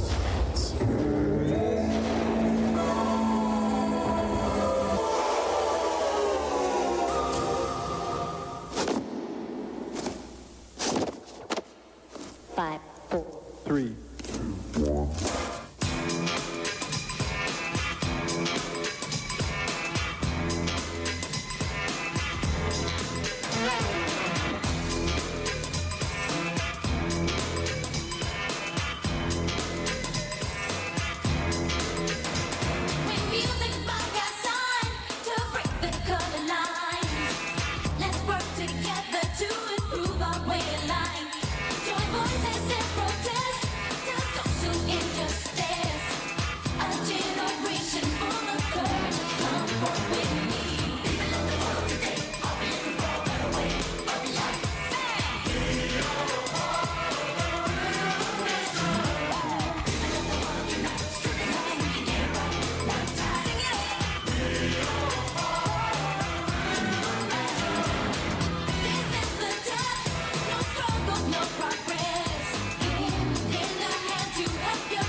Wow. Wow, wow. That's all I'm going to say. That was absolutely incredible. Thank you so much, ladies and gents. I can tell you they are... Could you come and stand by me here if you don't mind? Because thank you so much. This is great. I mean, I must just say, all the moves sorted out. Choreography, perfect. I just want to say to Set for Dance, Community Outreach, and the entire team, what they do there is phenomenal. And they use dance to celebrate, and as well as actually educate. Because in that dance, you saw that the youth of our nation, they have a cry, they have an SOS. And they are looking for support, for infrastructure, for a bit more when it comes to getting more closer to free education. And I think that's actually one of the things that I feel is so important. So to Set for Dance Community Outreach, go find them on Facebook, please. They've got talented people like this over here that are waiting for you. They could definitely use your help. If you can support in any way, please do. But just a massive thanks to them. And I can tell you that that's not the last time you'll see them on your Feel Good Breakfast show here on Expresso. Thanks a lot for joining us for World Egg Day. It has been exciting, exhilarating. We've been extraordinary. It's been egg-centric. It has been fantastic. Also to our brass band, they have been phenomenal too. And to every single individual that has contributed to the show this week, I want to say thank you for supporting your Feel Good Breakfast show live here on S3. Have yourself the most phenomenal weekend. Look after yourself, stay safe. And if you can find a community outreach like this, I'm going to implore you to just go through and support in any way you can. Have a beautiful weekend. Love you.